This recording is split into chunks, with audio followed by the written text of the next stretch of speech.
Looks pretty good in frame. We're in frame. Frame enough. We're in frame. We're frames. We're frame guys. Good year.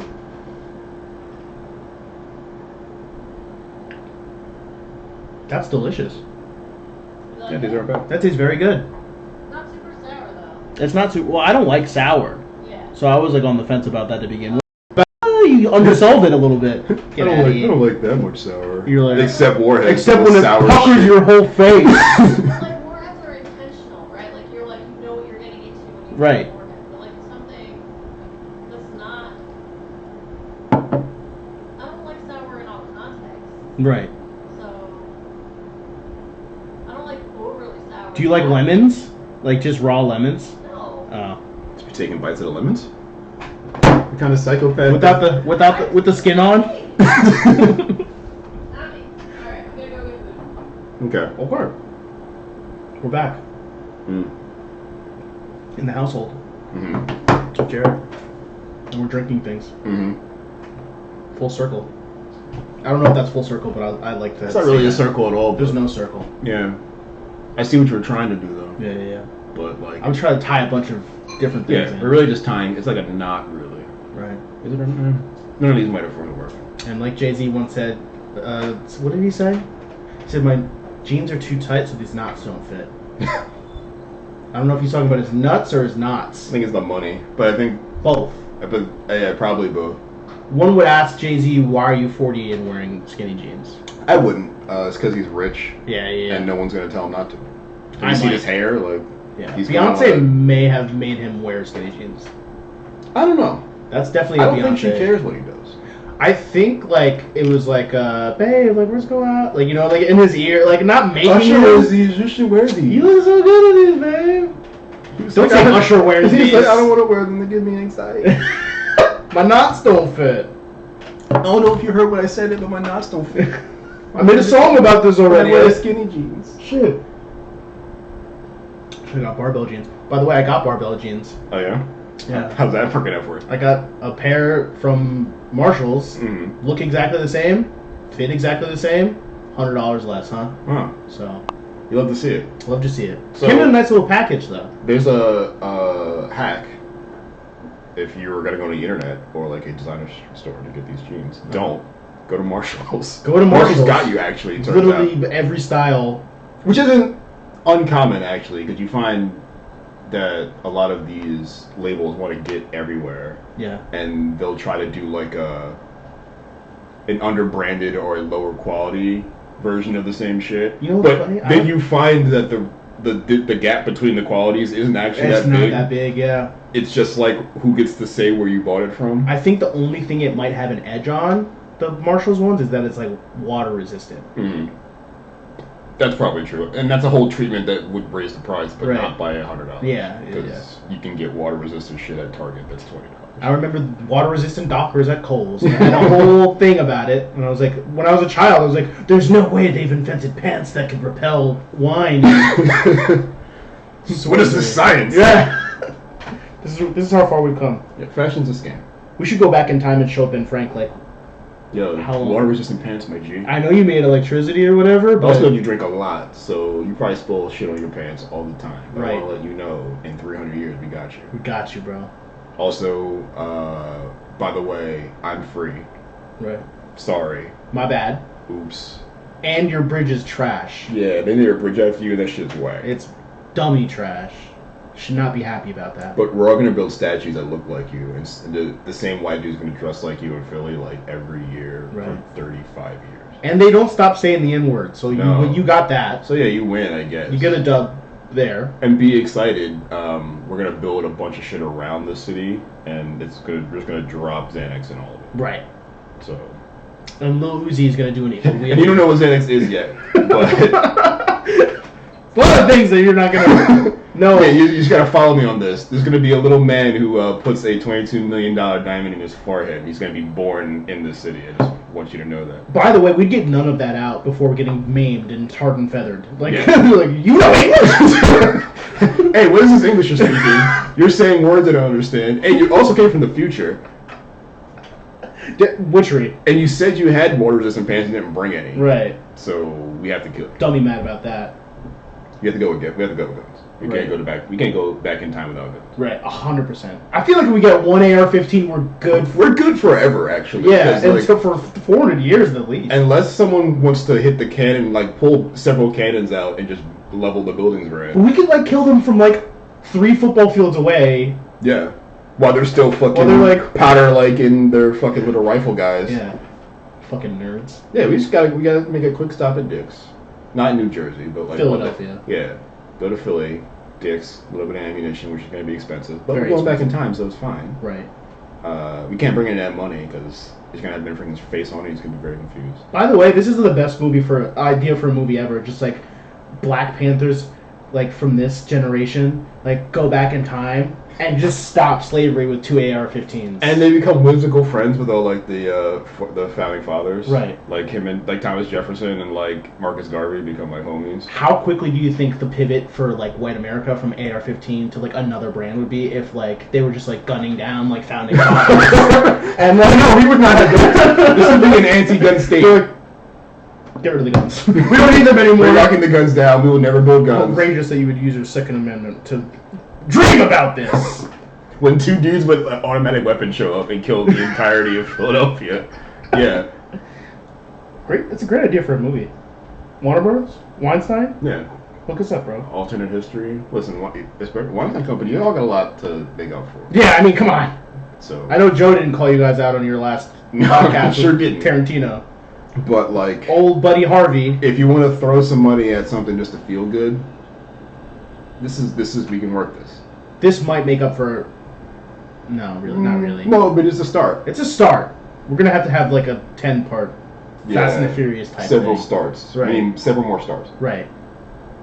We need a. Tyler Perry's gonna do all of this as well. Yeah, we're filming all in Atlanta, in Magic City. There's that woman who like just like needed a whatchamacallit. She needed a studio, and then she just made a studio.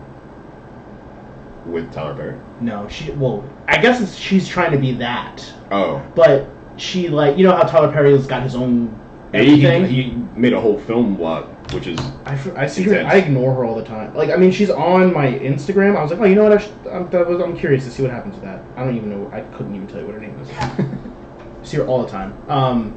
But she just like is like this 21-year-old woman who just like was like, I need a studio. So she like bought this little warehouse and like made sets, and they like look like really good sets I mean, in Atlanta. the infrastructure is really like where the money is for that kind of Mhm. shit, because you don't really need to film on the studio, but somebody needs to film on the studio. I mean, Well, they yeah. pay for the lot, and where all the power is people who own the lots. So Right. you can just go somewhere and go like build your own lot. But the problem is building a lot is fucking expensive.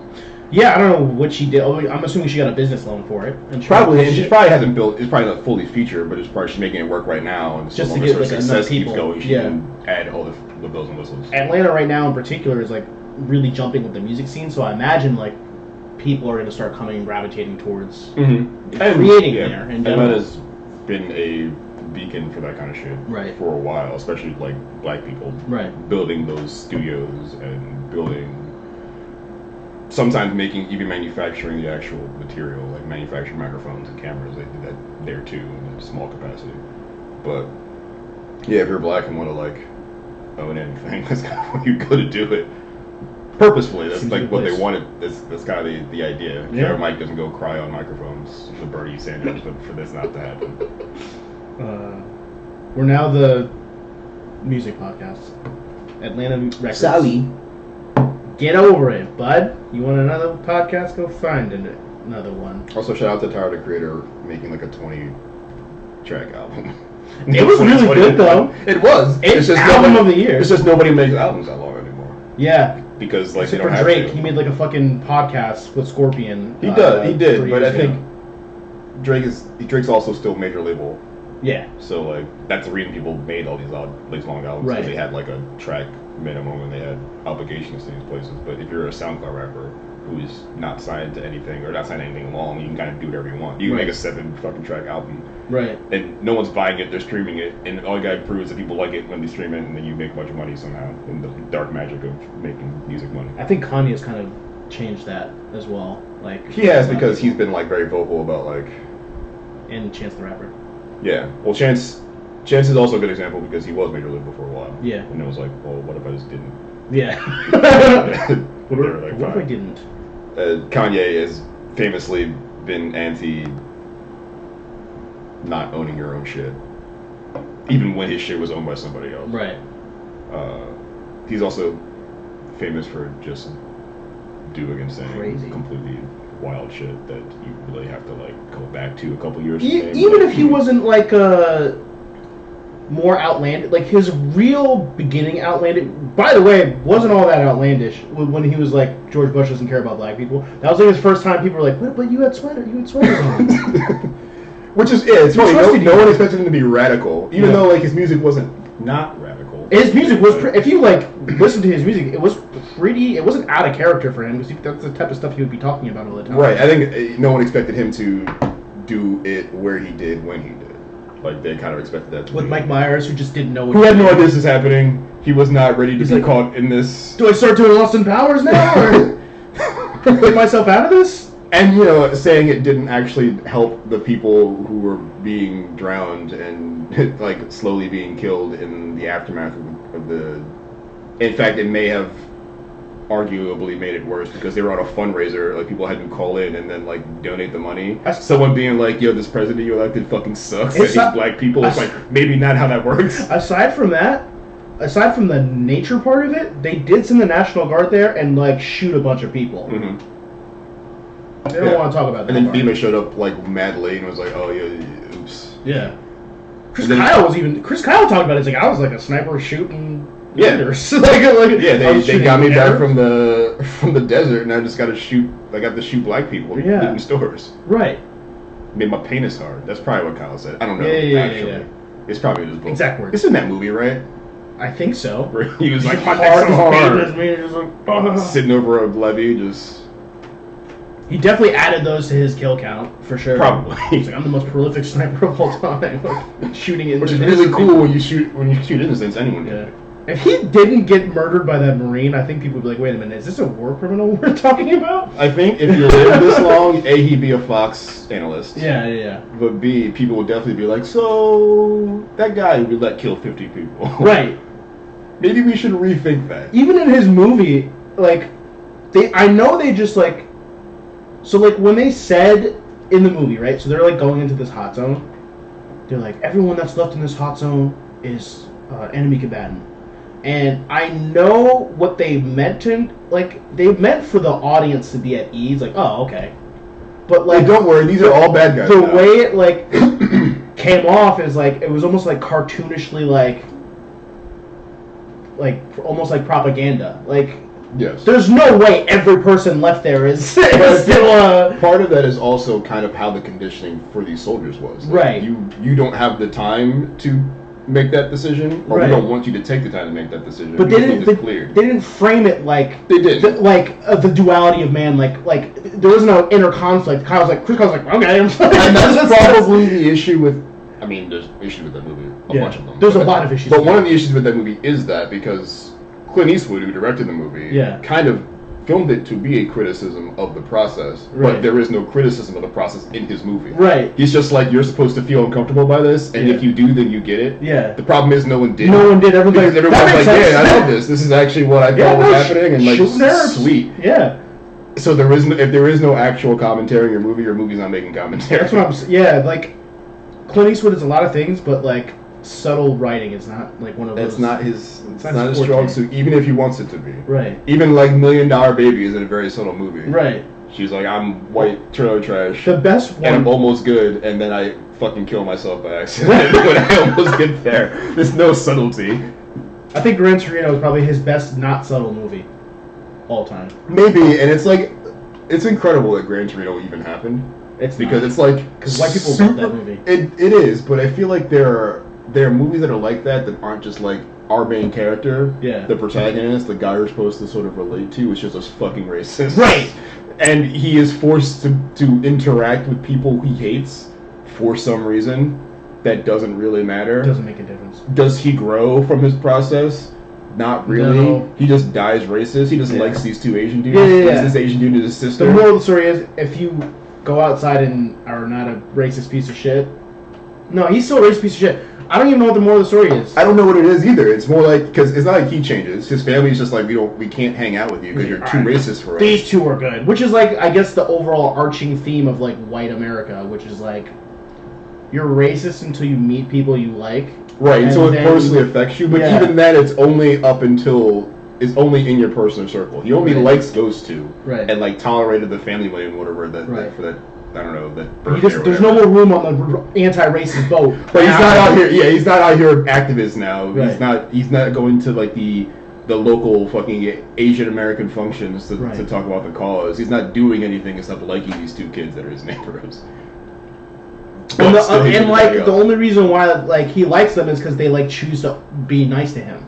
And almost everybody else he interacts with that's a different race are actually like criminal elements. Like, he finds a bunch of black dudes, calls them all spooks, but they're also all probably doing shady shit on the corner. Right. So like, who's supposed to learn anything from this? Like, he went up and was super racist to these random black dudes who were also probably criminals. So was he right to be in their business? No, but the person who was watching this movie and sort of seeing themselves in Clint Eastwood is not going to make that determination that it was none of his business to begin with. This is you can say full circle for this. This is full circle. God. Alright, we'll talk about fighting now. The 20-minute racism talk out. Yeah. Well, speaking of racists and I wanted to open this up with because we didn't, I felt like there was going to be enough coverage for Conor. So we didn't need to get the thing out right away. But the thing that no one wants to talk about, and is like the glaring obvious thing, is like, there's a few things, right? So I think that version of Conor McGregor we saw, where he was like feral, like at the end of that was the realest version of Conor McGregor we've ever seen ever. And we've seen it before. That is when he throws the dolly and all that stuff. But that is what we're gonna get now. So this brings me to my next point. You go to his page, and it's like he never said any of that stuff. Obviously, it's not good for marketing. You can't be like, fuck you, I'll kill you and your family. I'll post super creepy pictures of your daughter. Right. And be like, she's dead. Those are the words he said. It wasn't like a no one's interpreting this. Right. He said this. He's like, she's gone. Those are the words. Those are the words he chose. So this is a really hard guy to rally behind already to begin with, given all that stuff. His fans, he's got a cult, a very strong cult. If you go to his page, there's no one really raising any questions about his character. It's almost all of them slurping him off. Now you can say that about any celebrity, but this one in particular, it's there's no reconciliation with John Jones. People who like John Jones, they love the fact that he's a scumbag. Or have reconciled the fact that him being the greatest fighter alive and him being a scumbag can be things that exist together. Right. And you can't take this guy as anything more, personally, you can no longer identify with him. Right. He's a sociopath. But you also will never see someone like him in the ring anymore. Conor's the same, I can't say the same way because he's not nearly as dominant, and I think that's what the huge difference between John Jones is John Jones never lost. So, I understand why people still like him because he's literally never lost. But Conor's fans are still, white hoping this guy as he's angelic. He's the Ireland. I understand why people from Ireland like him because that's their Irish guy. Yeah. But the people from here, just like some Vinny from fucking Bergen County, you shouldn't be all systems go for this guy. I don't understand. It's a weird positive behavior. Him giving a thumbs up with a broken leg and blah blah blah. His part I get because he has to do that. But the people on his page is keep it up, champ. You're doing great. Don't change anything. It's don't change anything? Don't say don't kill a toddler? Yeah, you don't have to be a fight guy or a coach or anyone who's who's done martial arts at all to know that there's some things he should probably change. Yeah. Maybe don't go on a fucking weird tweet screen in the middle of the night about how you're gonna kill everyone. Right. Maybe don't snatch the mic from Joe Rogan and just growl into the microphone Leonardo DiCaprio in Wolf of Wall Street. Oh my God! Yeah. Just drooling on and maybe after that, apologize for the thing we all know you just did.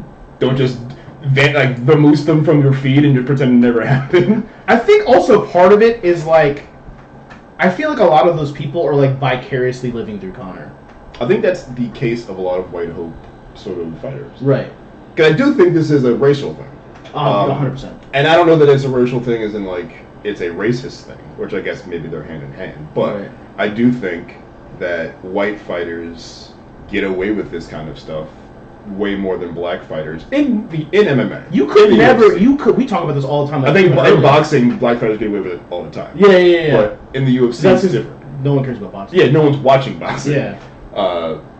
And boxing is kind of one of those sports where, like, it's just kind of a mire. Like, it's kind of been racist and been weird and, like, problematic forever, and that's how everyone likes it because there is no new fans. Right. With any power or agency saying, like, it should be different.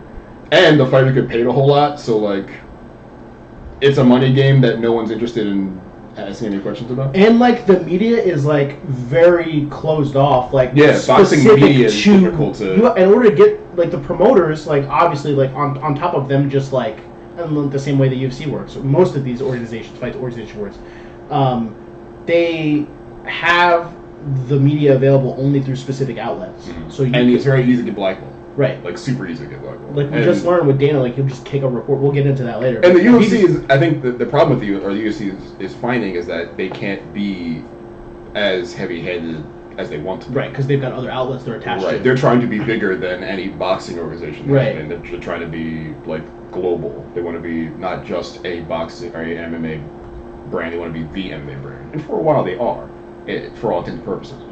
But that comes with caveats. Like, that means if you're going to work with ESPN, you have to actually work with ESPN, and ESPN has to say who gets to show up at your events, not necessarily you. Big facts. But Conor, he tapped into, like, the inner sociopath for a lot of, like, despondent white dudes, especially when he was just winning all the time. Oh, yeah. And beating these fighters from all nationalities, from all over the world, and beating them in, like, glorious fashion.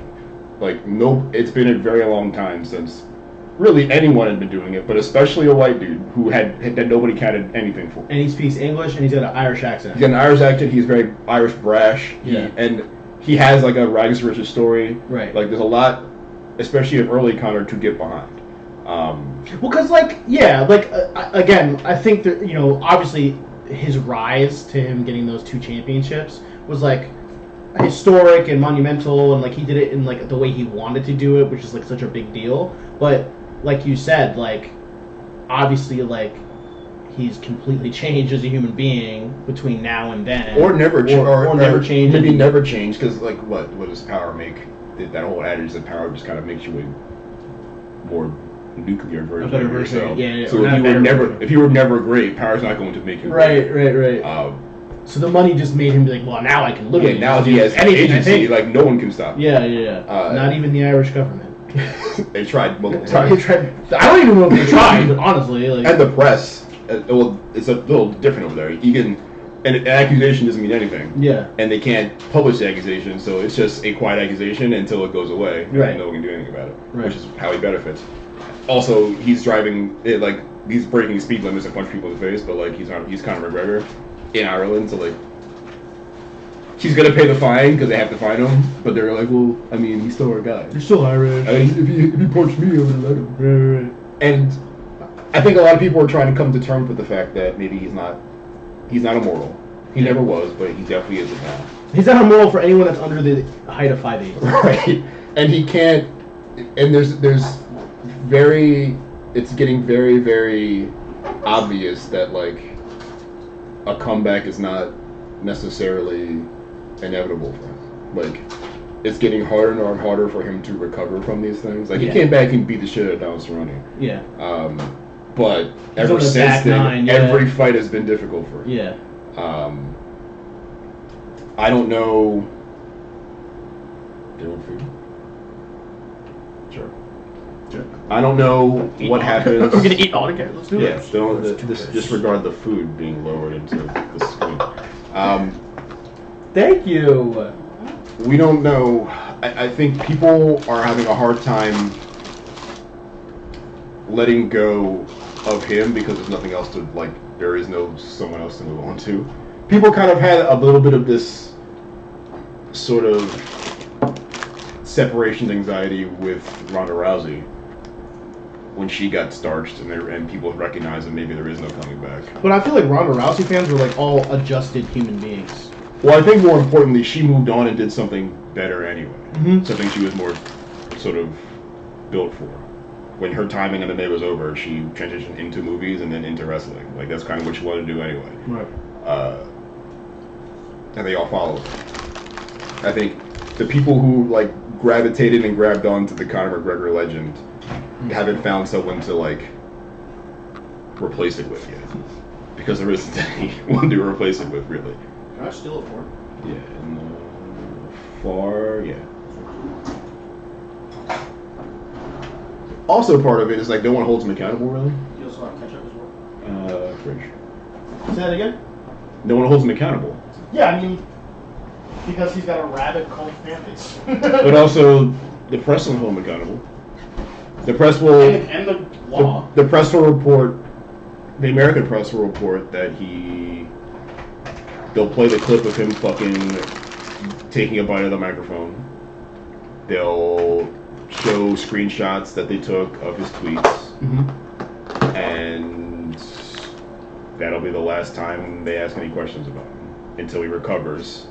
And then they'll ask him what his next move's going to be.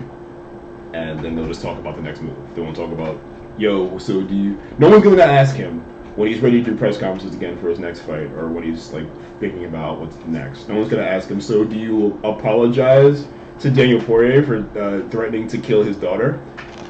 No one was asking you that question. There was one person that did have the balls to like say something. To be like, yeah, so what are you doing? Yeah. So what do you plan on doing differently? Because he fucked you up really bad last time, basically. Like that was basically what he had. But I think asking him, like pressing him on the sports stuff is something they're gonna let you do. Right. I don't think, and maybe it's a Dana trying to control the image thing. Maybe it's just the press trying not to fuck up their credentials thing. Mm-hmm. Like no one's gonna ask him, yo, so what's going on with you? Are you alright? Maybe there's too much of this. Maybe you should step away because you do things on Twitter that are not okay. And you did also do things in real life that are not okay. And it seems like you're spiraling. Are you alright? Well, we also have to ask ourselves, because I really haven't really paid much attention to it outside of this conversation, are they holding other people accountable for their tweets in the UFC? No. Well, it depends. But usually no. Yeah. It is a fight game thing. Right. Because I think I think the fan base is not one that asks those questions, really. Because they don't care. They would rather you just fight. Right. Shut up and dribble! Which is why Greg Hardy even has a career in the UFC. Also part of it is people want to see him get knocked out. Yeah. But I also don't think if he returned and started, if he had, or even if he comes back and fights his way to a title shot, I don't think that people are going to be like, why do we even let this dude do this? He's like literally ran from the NFL because he couldn't play for the NFL because he's a domestic abuser. Like, no one's asking those questions.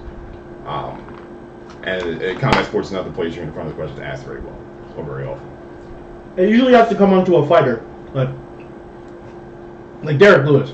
Like he was like immediately, he was like, I will fight him. Like, like you won't give me to him, but I'll fight him. And like, which is hilarious because what's his name? Greg Hardy's like, Derek's a fatty fat, and I'll beat him. Yeah, and he got beat up by a fatty fat. A guy that he was definitely looking past, thinking that was not going to be a thing. He's trying to start something. Oh, he's 5'8". He's trying to start something to get Derek Lewis on the board. Right. Because Derek Lewis is in a position to possibly win a championship soon. Right. Which probably won't happen, but we all want it to happen. He's also got momentum that would be a big fight regardless.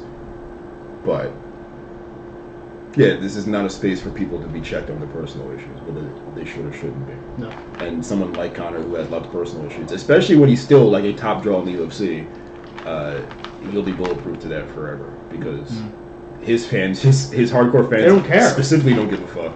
The UFC would rather you not ask those questions.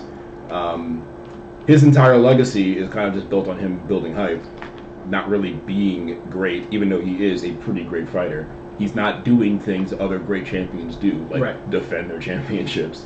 Like, people will look back at Conor McGregor and be like, wow, he had a great run, but like he's probably not the best. At the time, people were like, he's got to be one of the best featherweights of all time because of what he did and how fast he did it. But, from a business, I think if you want to do a businessman thing, absolutely. But in the same way that people do for Floyd, like he's maybe the best businessman boxer fucking ever. But there have been fighters who have had way longer undefeated streaks. Jose. Like before they ever lost, right? Which is longer than his actual career, right? So, you're talking about Floyd? Yeah, there's like that. What was that guy who had like 100 something? Yeah, there have been dudes who've been like 50, who had won 50 fights straight before they lost. There are dudes who won like 80 or 90 fights straight before they lost. Like being undefeated means something, but it doesn't mean the same thing when you put it in perspective. Right. When people put Conor McGregor's fight career in perspective, I think people are going to see that it was fine, but we weren't caught up in the things he was doing in the ring necessarily. We were caught up in the things he was doing outside the ring. He would have to reverse everything that he's done the last 5 years and just go on a tear like he did before. Like he would have to do that all over again for people to consider him like the greatest. I mean, people. And if he did, that would be incredible. Right. If he had like a whole second career where he's just like fighter guy from the back again. Like, sure. I just don't think he wants to do that. I don't think he needs to do that. He's fucking rich. Like, also, the chances of him doing that are fucking slim to none. Yeah, he's aging. He just broke his leg in a terrible way, which is something hard to come back from. Right. No fighter who's just snapped their shit in half has come back the same way. Becomes great again necessarily. Right. And it usually happens at the back. I don't think you could. You literally couldn't name one. I can't. I mean, Silva's doing well, but not like championship well. Right. He's not fighting high level for belts anymore. He had a pretty good fight with Izzy. That was his last good MMA fight. But that was like kind of like almost like. And those are two dudes agreeing to fight a particular right. They're just gonna go throw at each other. We watched high level sparring on that one. Right. But he's out here boxing, just doing weird shit now. Right. I think that's success, but it's not. Wait, now that you bring that up, he might fight Logan Paul. Yeah, I don't like. What's the idea? I don't like that. What do you think is gonna happen? I think Anderson Silva's gonna kill him. Yes, I don't think it'd be like Logan's the bad one. Yeah, like I don't think it's gonna work out for him. Like I don't know what the idea is behind this. Like with Jake Paul and Tyron Woodley, I can understand like how he thinks he can win that, but Anderson Silva, like, he's like really dangerous as a boxer. He's not just like gonna go out there and like hold you up and and shell people up. Forget that Silva has like before his last fight with Cedar Chavez Jr. He had boxed like in the 90s. Like he's legit. Oh yeah. And like the fact that he's pushing 50 doesn't mean he's not legit. Like, and there's nothing there's nothing Logan Paul's doing that's gonna make me think that he's gonna have any shot at all. I was gonna say compound out with the fact it might be an exhibition. He'd probably be on steroids. But yeah, no one's checking his fist for this. But it might be a pro fight, so someone might check his fist. Like, maybe, and I'm sure he'd know. I'm sure he'd know beforehand, though. Right. But I don't even think he needs like a great camp to beat like Logan Paul. Like he got completely like outclassed by Floyd, which was going to happen. Mm-hmm. Like even with the incredible weight disparity and the size and reach disparity, it didn't matter. Someone with half the skills in boxing as him, that's around the same size as Logan, will still piece him up, I think. I don't know, besides the money, the draw, I don't know what the value here is for anyone. I think Logan knows that, and I think Anderson knows that, so let's just make some money. Well, I think that's why Floyd agreed to the fight they had, because they know it's going to draw. And if there was any reason to do this fight, it'd have to be to make money, because it's not like anyone's going to win and then feel good about the win and like turned it into something combat sports related moving forward. Well, because Anderson beating Logan Paul isn't doing anything for Anderson's boxing career. No. Logan beating Anderson Silva isn't doing anything for Logan's boxing career. Well, it might. I mean, he would have beaten a legitimate fighter finally, but he would have beaten a legitimate fighter at like the end of his like career. Well, I feel like he'll get another one. Like if he gets another one, like he'll probably get another fight. He'd definitely get another fight after that. He might not. He might get another fight if he loses. Like I don't know who he's talking to get these promoters, but they're showing up. He's gotten a lot of fights after he's lost. So all of his fights been after he's lost. So somebody's interested in watching Logan Paul fight. Getting it booked is not the issue. It's almost like he's going for like worst boxer to ever fight. I wonder if he wants to just be like a weird Buster Gun thing. Right. Or he just is anyone watching to see if he wins? Like, what is the what is the draw? His 8-year-old fans. But I wonder though, like, and I guess I work on the internet and have no idea how TikTok or YouTubers Make are money. Popular. Like, I don't know what the draw is. Dances, but what about Logan Paul fans that see him go do legit fighting and lose all the time? It's like Jackass. Maybe, but I feel like it being like Jackass would be like if he walked into Walmart and then threw gloves at someone and then started fighting. Well, that's stuff he used to do on YouTube. Sure. Yeah. But this is a way less spontaneous. Yeah, I mean, it's a very elaborate stunt. That's true. It's just, I don't know. And I feel like if that's true, and it probably is, that he's a TikTok generation or a YouTube generation is what's powering these financially.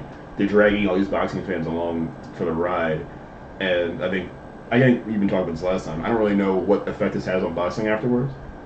Do all the new hot boxers come from YouTube now? Well, the weird thing is we were just talking about this the other day, Blueface fighting whoever the fuck, Trio? Yeah, some other YouTuber. I don't know. That guy had never talked about fighting ever, and then it's just I'm gonna go all fight Blueface. And I don't who said you should, in order to spice your brand up, you should fight probably his fucking manager. And B, we have the perfect guy. Have you heard of a rapper named Blueface? Right.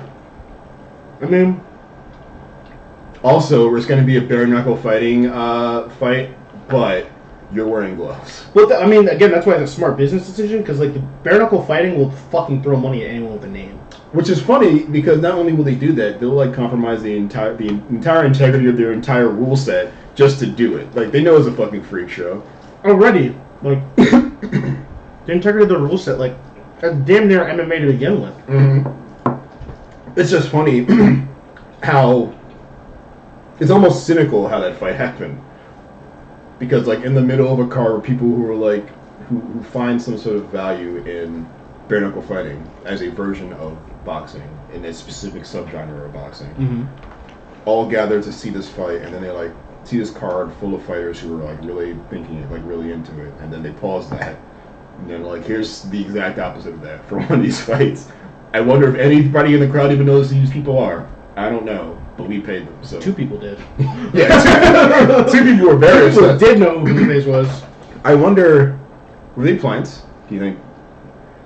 I really wouldn't put it past them, because I don't know if you remember, but when Artem Lobov was out there fighting, they were doing it seemed like well orchestrated coverage.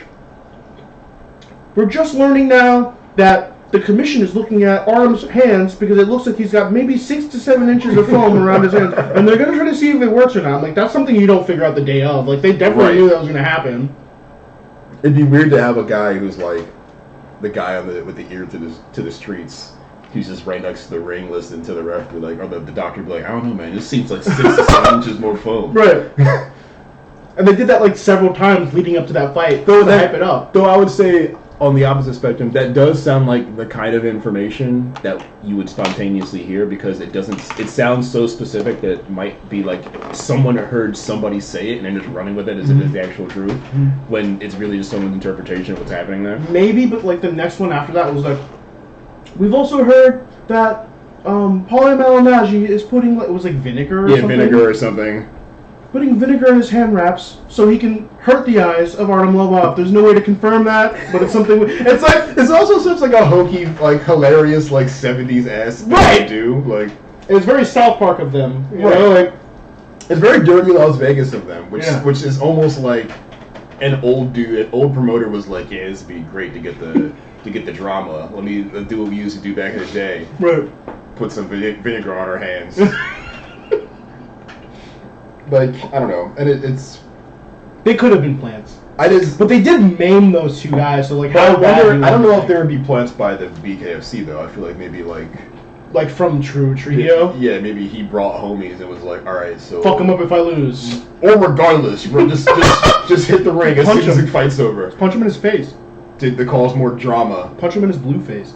I just don't know what, like, the problem, like, everything is so just hype-based, like, there's no, it feels like there's no thought after the fact. It's like people all work towards the thing, and no one cares what happens after the thing, because the thing's the point. Right. But it becomes so nakedly obvious that no one cares about making this a career. They just kind of live in these moments, especially like Logan, who just picks random fighters to get his ass beat by, and you're like, anybody else did this guy would be frozen out of the business. Yeah, I mean, but his whole thing, his whole draw, like I was listening to Chael Sonnen talk about it, like what is the, like he's like, I can't figure out why anyone should watch this fight. Like the obvious is there. Like obviously I know Logan Paul's a terrible boxer. Obviously I know Mayweather is one of the best defense boxers of all time, one of the best boxers of all time.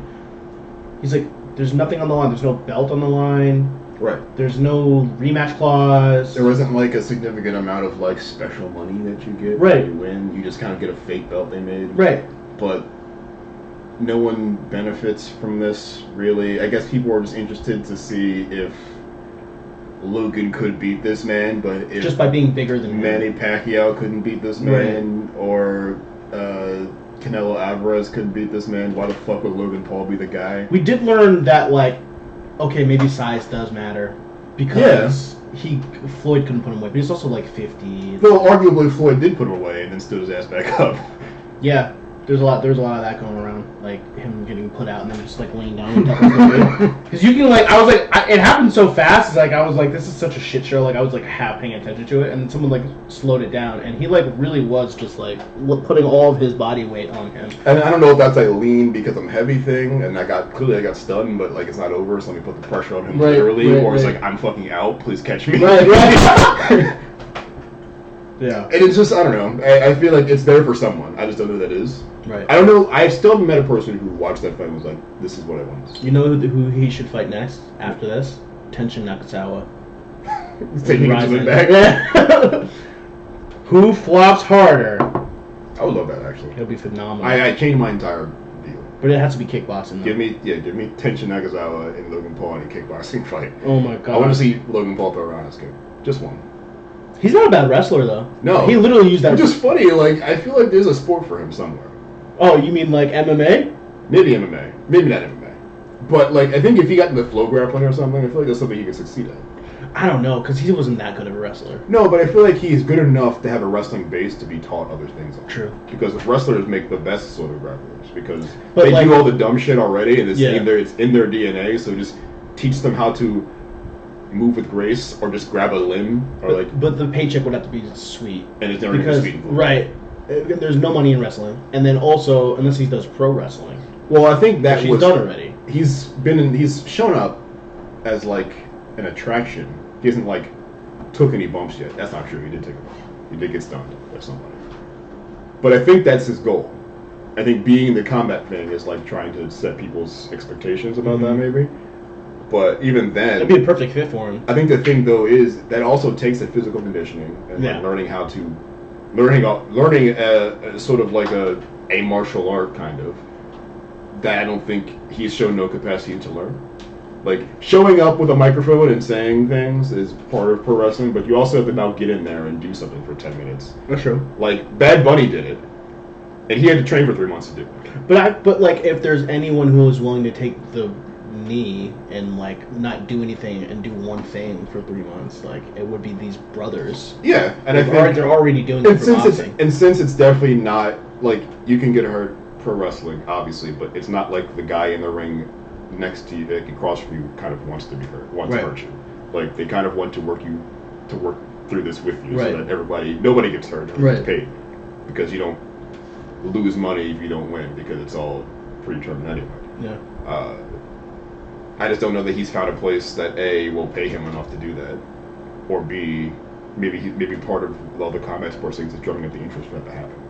I don't know. I mean, I think they're pretty good. Like, they're not making money off. I mean, like they're making money off of this. I don't want to be literally wrong, but they're making their money from YouTube and their clothing. Like, sure, and they have other investments. Right. They also ran to Puerto Rico to evade taxes. Right. They also own a bunch of real estate.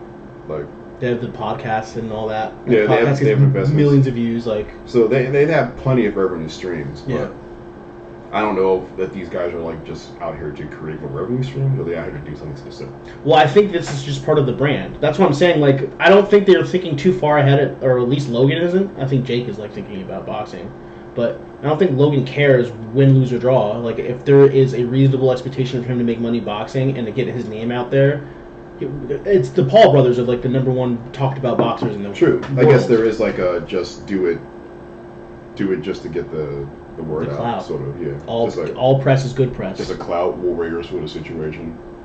So then, like, I don't think he'd like Logan was like, they're like, you don't seem nervous at all. He's like, I don't care. Like, it doesn't matter. You got the contract. You won already. Yeah. And I think I don't know how, because the promotion he used was like, was it Triller? Yeah, it For was. Floyd?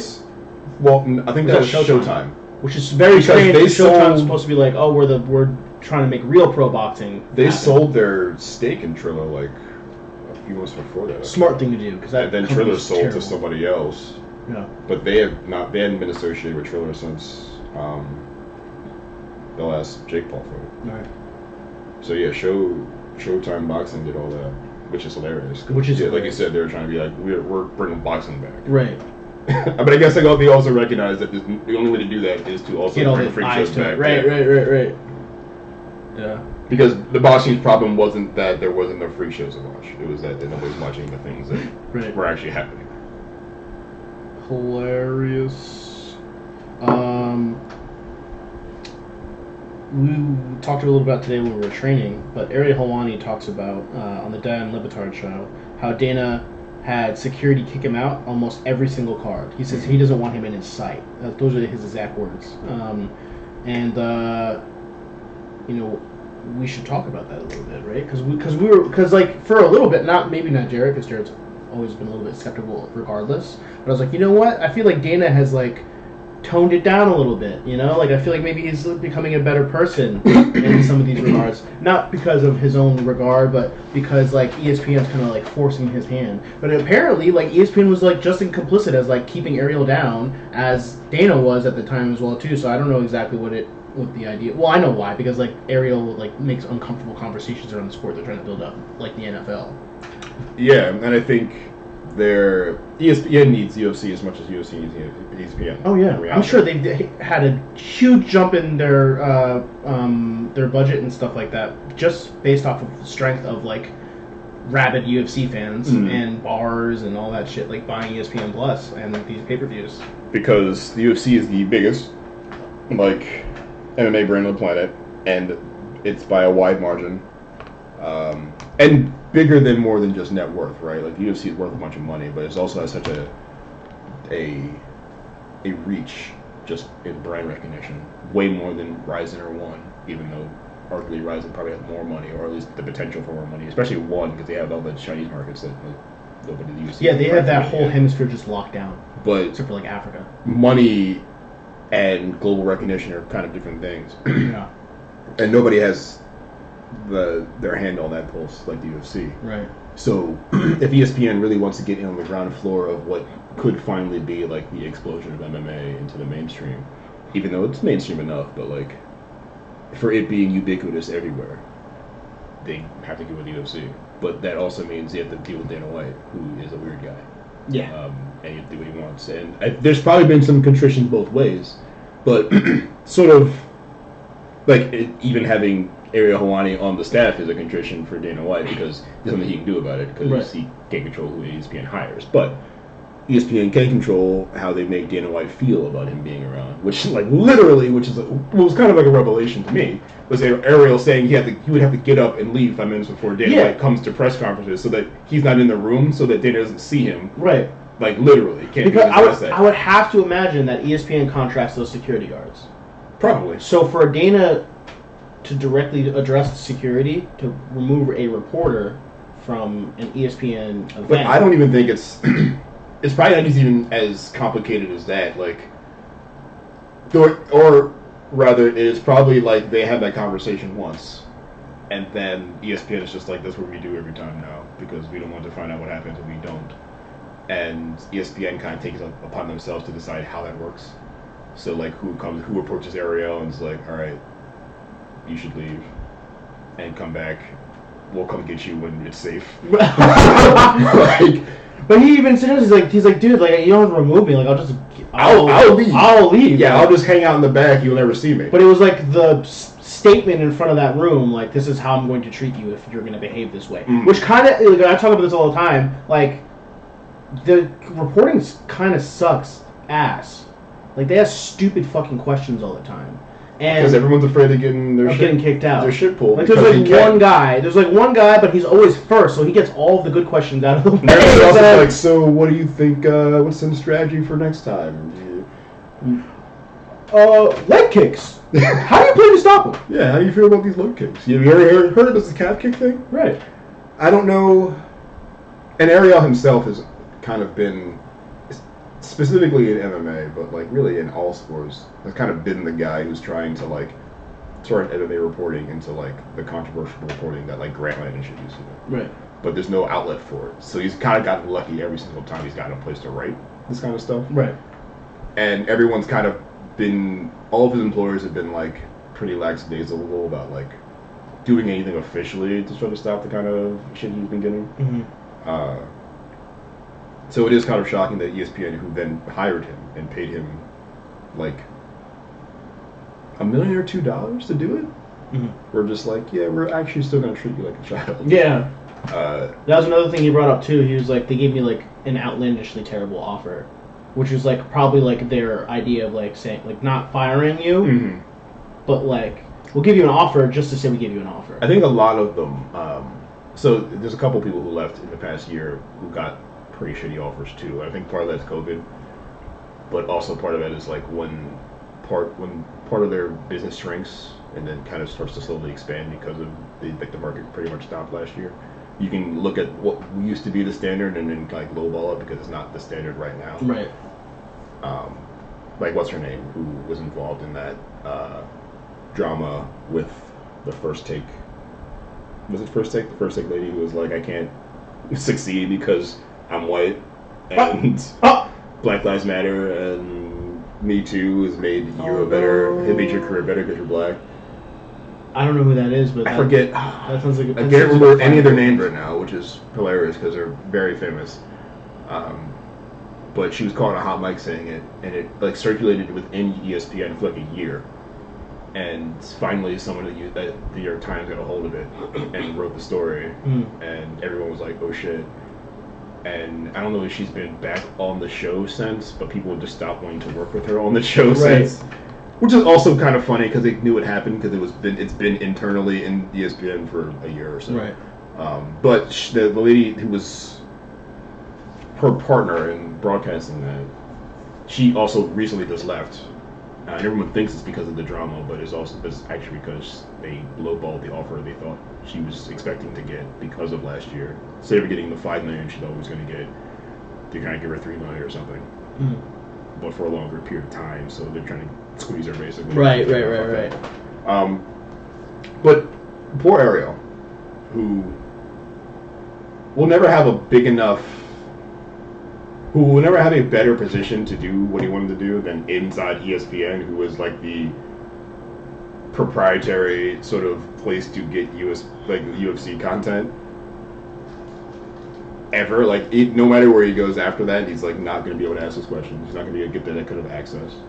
They kind of treated him and everything he was a part of, even though it was, even whether it was good or not, like it was kind of like a stepchild thing. He's only ever doing like outside of his actual reporting. He's only ever doing like weird YouTube things, weird hits for like the social media channels, and then the Chael Sonnen podcast he was doing for a while. But everything they always treated everything he did there like you keep doing it, you just can't tell anyone about it because if they don't like hear you doing it, then he's gonna be very upset. Which it's funny that you say it just like that because like you kind of think about it, like he only really had Ariel and the Bad Guy, and then he had DC and Helwani on YouTube, but they canceled that. So, it's very They kind of sabotage, and like part of the bad offer reasoning they gave him was because all the traffic was down or low for what they thought all these things were going to be. Yeah, it's because they never promoted any of it. Yeah, they couldn't. They literally did not. They never promoted any of it because they didn't want Dana to see them promoting Ariel Helwani next to their product. But like, if you self-sabotage the thing, it's not going to work. So it's magical that he got the traffic he did without any promotion at all. just off of sheer nose. Right, like it's weird that anyone expected that to go any other way, and they gave him their offer to continue doing that, and like, why would he want to do that? Especially if the offer is lower than he expected. If the money's not right, but it's also going to be the same terrible situation he got into, not thinking he was going to get into it because he joined right before the UFC's partnership was announced. Like, where exactly did you set him up to win? And they never did. And it's all because of that guy that they thought this shit was over with. And it's interesting because this is a very public version of that, but I wonder how many of those relationships are like that. Like, maybe not even just in journalism, but like, how many people do we not know, like, could be doing better, but won't be? Yeah, I mean, it just, like that guy in particular. It just seems like if you're not like stroking Dana on mic, or just like doing the basic bitch run-of-the-mill shit that makes you sound like a reporter, which he hates too. Dana just yells at reporters all the time for asking stupid fucking questions. And then, like, when we ask you the questions that people want answers for, you will throw us out with security. So it's like, would you stop? I think he knows that. I think he's just like a big bully. Like, he just knows that, like, he's got all the power in the situation. So like, why not just be an insufferable? And he doesn't want to answer any questions, but he wants people to then work within those bounds, which just means don't ask the stupid, boring questions that everyone's going to ask. Don't ask any of the good questions. I don't want to answer them. So at some point, someone has to be creative or ask a really good question that isn't one of the questions that he wants to answer. Right. In the middle space, and that never exists. There are no good questions if you're going to be upset about all. I think the only other person that I can think of that's like reasonably okay and it's not too offensive.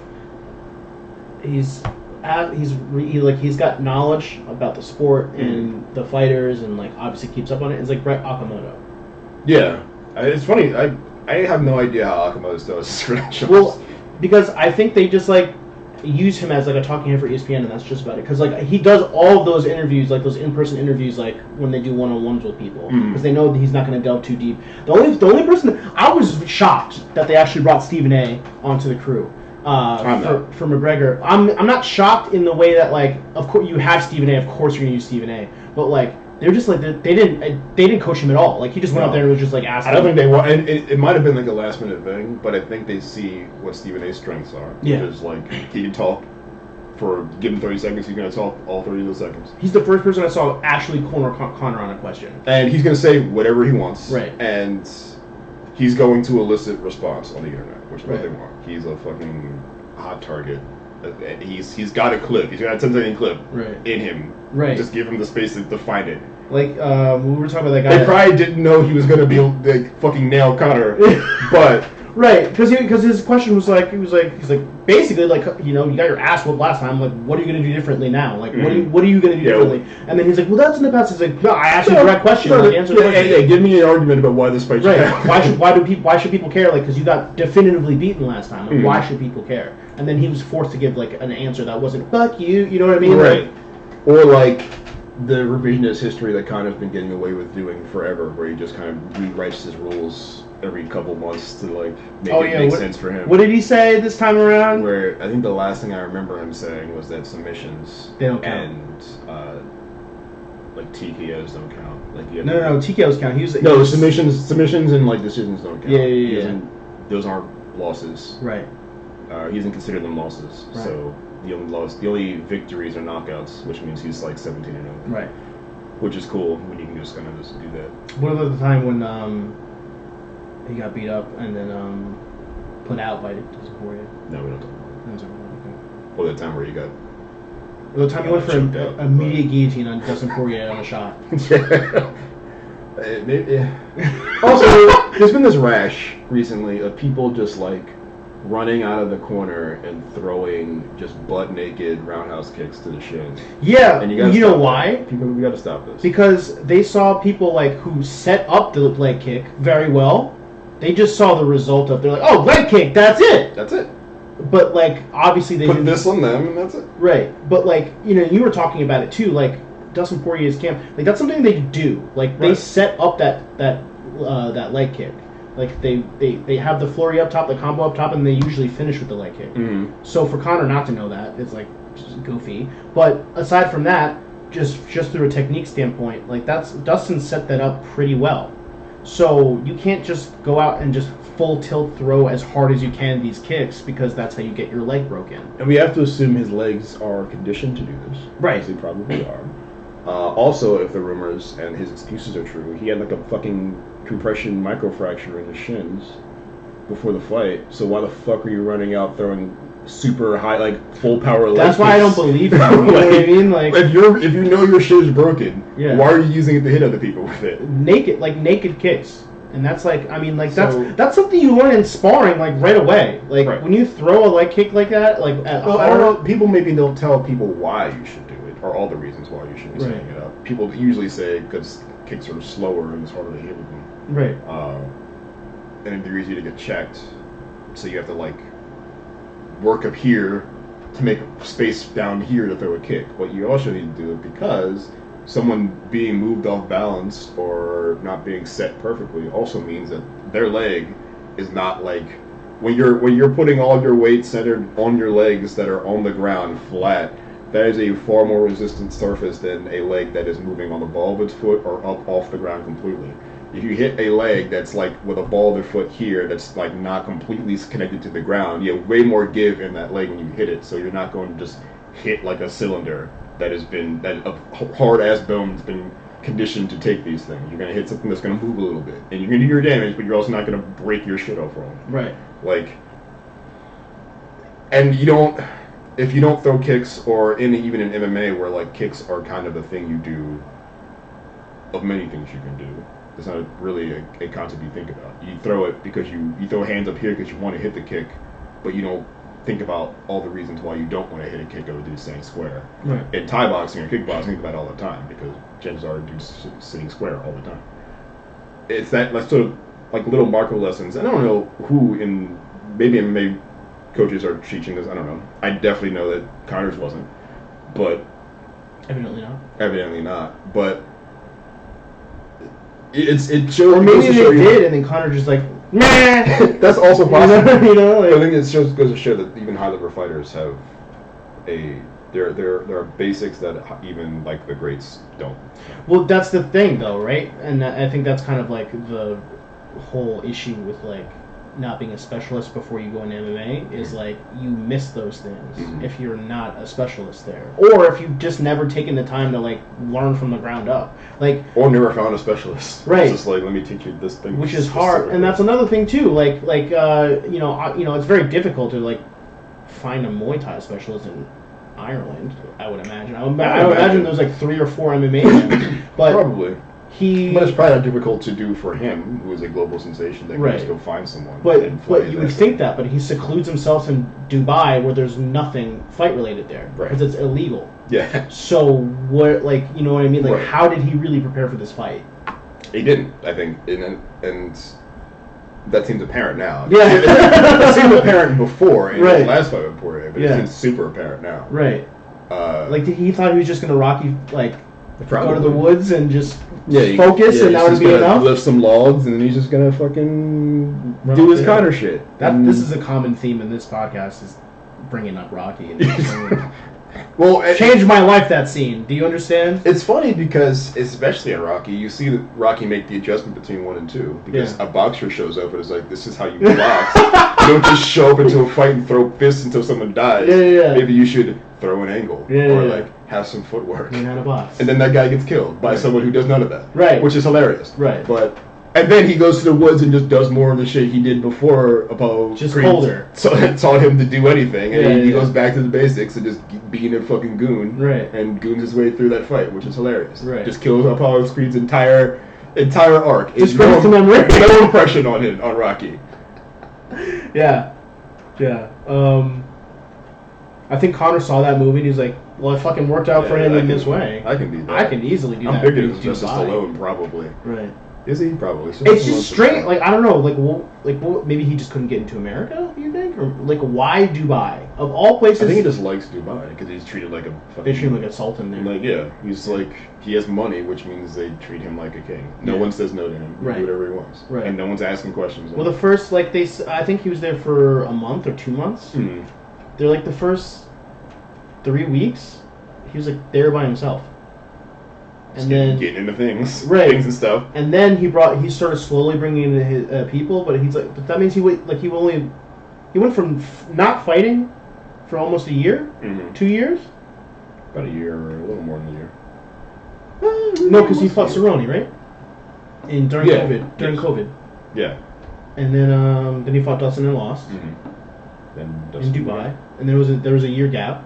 So that means he didn't spar or anything really for that whole year.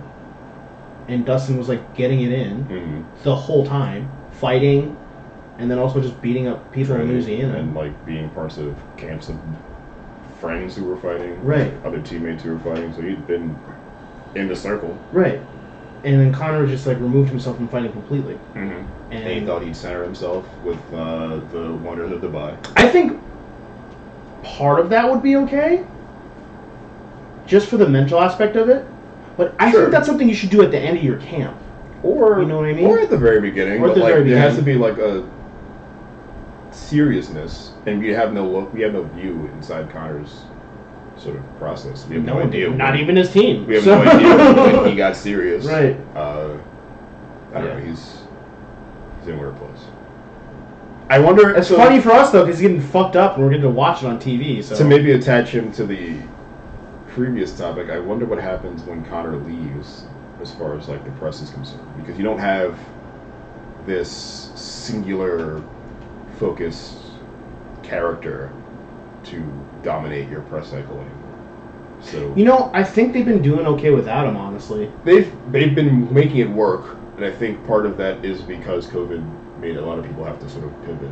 Yeah. But I wonder what happens when the fight game is normal again, and he's not. I think it's just been developed so much that the sport itself is just enough. I think that now. Sure, I think the UFC is also sort of stopped trying to make superstars. They got out of the superstar creation camp. Yeah, it's for the good though. Probably. Yeah, so that means like if you are a superstar, good, but right, but it's not so leaning on these guys anymore. So he can manage, and the system can work without him. Right. Though, like 4 years ago, that was not the case. No.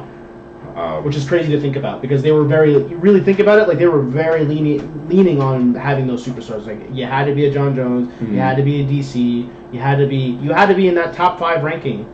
And part of that might have been ESPN's partnership. Yeah. So there's so much of it now. So much fighting everywhere. And so Fox Sports. Fox Sports, yeah. But I wonder how those guys approach reporting again. Like, I'm sure there's going to be a lull where there's really no one to talk about. There is no superstar, because even all the other big names aren't really indomitable superstars anymore. Like, Jorge Masvidal is a character, but like they're probably just focused. He's also lost enough from no one expects him to just win every time anymore. Right. And you find like even small glimpses of characters in particular situations. Like Peter Yan was a hot topic for a while after his fucking buck wild illegal name. Right. But now the media cycle has moved on without him, and it's just kind of focused on Aljo talking shit to people, because he's kind of like a more active star, but he's also the champion. But also the cloud over him is he has to now like maybe earn it this time. Yeah, not just get beat up. Right. These stories write themselves kind of, but it's just interesting to see what happens when the media has to like find the stories and create them. Well, I think the way that Dana White and ESPN has kind of structured like incentive payouts, like will kind of encourage people to be like people who are capable of being superstars by acting, I guess, or like turning it on, or just have that star power, like Michael Chandler. You know what I mean? Like he's like, I think if he wins and is a champion, like he'll easily be a superstar for the UFC. Sure. Because he's good on the mic. He looks like a Greek god. He finishes his fights. Yes. And he's just an overall great guy. Like he's like the complete anti-McGregor. He is in a way, and I think there's something to be said about the value of those people. I just think it's also interesting that I feel like for years in MMA, it was always about who the fucking unlikable hate bastard is right now. Because of WWE. Part of it is because of WWE, but it's never structured that way in UFC because there's no guarantee that that person's going to lose. There is no arc where this fucking asshole loses finally, and the hero beat him, and so everyone feels better about it. You're not invested in watching this guy lose because you don't really know it's going to happen. I think like maybe that's the case. They don't have to worry about the orchestrating the loss. I think the thing though is what happened was a lot of them then eventually lost. Yeah, because of father time. You know what I mean? Like, so you can only take a certain amount of. There's only one Khabib in that sport. Right. You know what I mean? Yeah. So like. And it turns out, like, and in some of these cases, the right guy wins. So, like, Usman beat 2 of those people. Right. Which kind of shuts their entire characters down then because they worked to be the guys who are the anti those people. Right. But I wonder if that means, like, all right, we just stop elevating, like, those elements and just, like, we don't give people the opportunity to be fucking MAGA chuds, or at least the media is less complicit in making them that. Or is it just we don't have that yet, and when the next one comes, we'll just jump on that the same way? I think Colby like undid like a lot of it. Like if there was no Colby, I think they would have just because like McGregor's crazy and all that, but like he's still like such a huge money generator, and like the fake positivity is enough. Whereas like Colby's just like he's insufferable. Yes. And he was kept winning. And they already wanted to get rid of him. For a completely different reason. Yeah. So like they're like, fuck, we're stuck with this guy because he keeps winning. Like he's really good at fighting, and he's like the worst heel that a heel can be. And he has eyes, and the president literally calls him. So right. It's not like no one's watching. Right. And Dana is trying to be cool with the president at that time anyway. Right. And he was trying to get, and he was on that little fucking weird cabal that was like the business guys trying to make business. Right. Like they shared they begrudgingly shared the same interest, which is MAGA. Right. So but he's like that's not real MAGA type thing. like a poser type thing. Like, well, I mean, Colby's really smart because it saved his job. Aside from him doing the character, and he's like, I know this fucking guy loves Donald Trump. Mm-hmm. If I win and I can get his attention, like, how's he gonna fire me? Yeah, I'm friends with his son. Like, you know I wonder if that was like an accidental thing. Like, I think his plan was, I'm going to be a fucking loud bastard, but I also have to win. I have to keep winning, or this isn't going to work. Right. And then it turned out that turned into MAGA. Right. And then Dana was like, all right, MAGA works. You're not a guy I hate who just keeps winning anymore, who just hates me because I won't pay him more. Yeah. Now you're a MAGA guy, so we can be cool now. We both like that. And then he just like took it to the way extreme. Yeah, and then he was like, I'm gonna wear American flags everywhere. I'm gonna jump in on these panel discussions. And I'm gonna ruin your Brazilian market. I'm gonna tell Usman to eat my dick like at the stage, like 2 people across from him. Yeah, I'm gonna tell Brazil to eat a whole ass, like Chael Sonnen did when he was like when he was going to go to Brazil to fight Anderson Silva. When you think but he wouldn't have fought Anderson Silva though, you know what I mean? Like that was the people got their blood. Yeah. Like, and they had their blood in the place where blood should be shed. Right. But and I think in that place people accepted Chael Sonnen as a character, but not as like an endemic problem. Right. Kobe was like not a good actor. He just seemed like a guy that you. He just seemed like a guy who believed everything he said, and was just the worst dude. Right. But I don't know that media jumped on this because it's unique, or they jumped on it because that's the kind of thing they jump on. Like, could another Colby Covington show up? Could Colby Covington just win 3 fights in a row and show up again? I don't know, because Usman's still the champion. I still think he beats him. Dude, if he beats Usman, I'll be very sad. But all it takes is something like that to turn this on again. Yeah. And I don't think the media has any sort of restraints about amplifying it. I think part of it worked because the media in this country was very anti-Donald Trump, even when he was winning. It works to sort of turn that wheel. I know that's like his big crux was like, oh, he's the MAGA guy, so he's got like the white approval. I went to go watch him fight. There was no one in the stand. There was no one there. No. It was like me and 3 friends, and it was empty. Granted, it was a Saturday at like 4 o'clock. Yeah, but I think if you're a draw, you're a draw no matter what. Right. And I think there's also that also plays to the whole concept that the media maybe is part of making MAGA and that whole thing feel bigger than it actually was. Yeah. Because they were elevating this thing because it was so fucking shocking. Yeah. Like, how come this keeps winning? Right. right.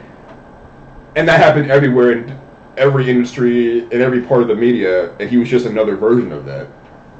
And I think that shock jocks itself into something. But in reality, were people really showing up for Colby Covington? Not really. Especially when they lost, everyone recognized nobody was showing up to him. And then when the president came to New York and the stadium booed him out of the building, like his son came, Junior came to that one at the Prudential Center, and they were like hyping this fighter for like 2 weeks. It wasn't like a short notice. Yeah, hyping the fighter for 2 weeks. Trump, that was the thing. Trump Jr.'s going to be there. The family, the royal family. The president's family's going to be there. They're going to bring out everything out for us. And then there's like fucking 10 people inside for violence in New Jersey. Yeah. Like, you know what I mean? Like, the tickets are really cheap. People show up. They were stupid cheap, and no one was there. Because it's like, that's the difference. Like, Bloody Elbow and ESPN and whatever the Fox one is, like, they all might hate this and then write it like it's an epidemic. In reality, the same people who maybe like that on the internet aren't actually paying for this or showing up to these things. Probably for the lulz. They're just like, you know what? This gets like, especially Colby, who lives in that like lol troll Reddit space of dudes who are MAGA ironically. Like, he is that. Yeah. And those dudes don't show up for anything. Yeah. They show up on the internet, that's it. They will make the trends that the psychos will do in real life, right. But they're not going to be... But they're not going there, because they're just here for the lulz. Right. And I wonder, I would love to see what the buy rates for, like, Covington main events are, in compared to, like, other top stars. It's the first time you can actually look I don't think he's got many pay-per-views. I don't know that anyone is... Yeah, I think he did a lot of his fighting on his way to the championship was on Fight Nights, like, for free on TV. Well, I can't even count Usman's because, like, there was, like... That was a crazy card, if I'm not mistaken. There was, like, a lot of big names on that. And obviously, I think Usman is also, I think Usman is a draw. Yeah. Like, and I think also, wasn't Masvidal on that card as well? Who was, I think, also a draw? Let me see. 245. Okay, UFC 245. Holloway, Volkanovski was on that. Amanda Nunes and Durandamy was on that. I don't know that Nunes is a draw by the Brazil. standards, though. In Brazil, though, yeah. And Marlon Moraes and Jose Aldo, so they got their whole Brazilian market locked down there. Where was this? T-Mobile Arena. Peter Yan and Uriah Faber. Favors, people show up for Faber. Yeah. And that was his comeback. I think that was one of his comeback fights. And I was like, oh, baby, no. I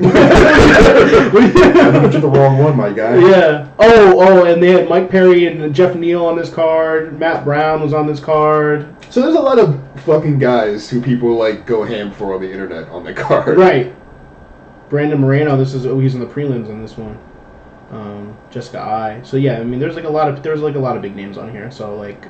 Covington was definitely brought more. That matchup was the reason why people bought that card. Yeah, I don't know the people who the right matchup could be its own draw. Right. I just don't know how many people are like coming to those cards. Yeah. Right, and $70. And that's evident because like when it was Colby Covington versus Lawler, I'm a fan. I'm like, I want to see that. But again, that's a small group of people. Yes. When you're trying to get and the even mega that fans, matchup can be interesting. It's kind of interesting for fighting fans. People don't know who Robbie Lawler is. That's why it's interesting. Right. And people who I just don't know. I've never met a person who's like a diehard Covington fan that just buys all his shit and is like going Conor. to fight. That's it. Sure, but he's also again, a Conor. Because the lulz. Yeah. And he's also for the lulz on the internet. So right. He's that weird breed of a dude who's actually in those forums, like getting banned on Facebook, talking all this shit, but they won't actually show up to the stadium to do it in real life. Which is literally what we're very typical in that sense. Funny anecdote from that. So of course there's no one in the stadium except for two drunk crazy assholes behind us, right? Because that's how it goes. There's no one else anywhere else. They come late and they sit right behind us. So and they're just belligerently drunk, and like and I'm with my girl at the time there as well. So I'm like, fuck. I really hope they don't they're already talking shit about Cold. Like I hear them. I'm like, oh, Conor's gonna fucking push these guys' buttons. And so we're just talking about the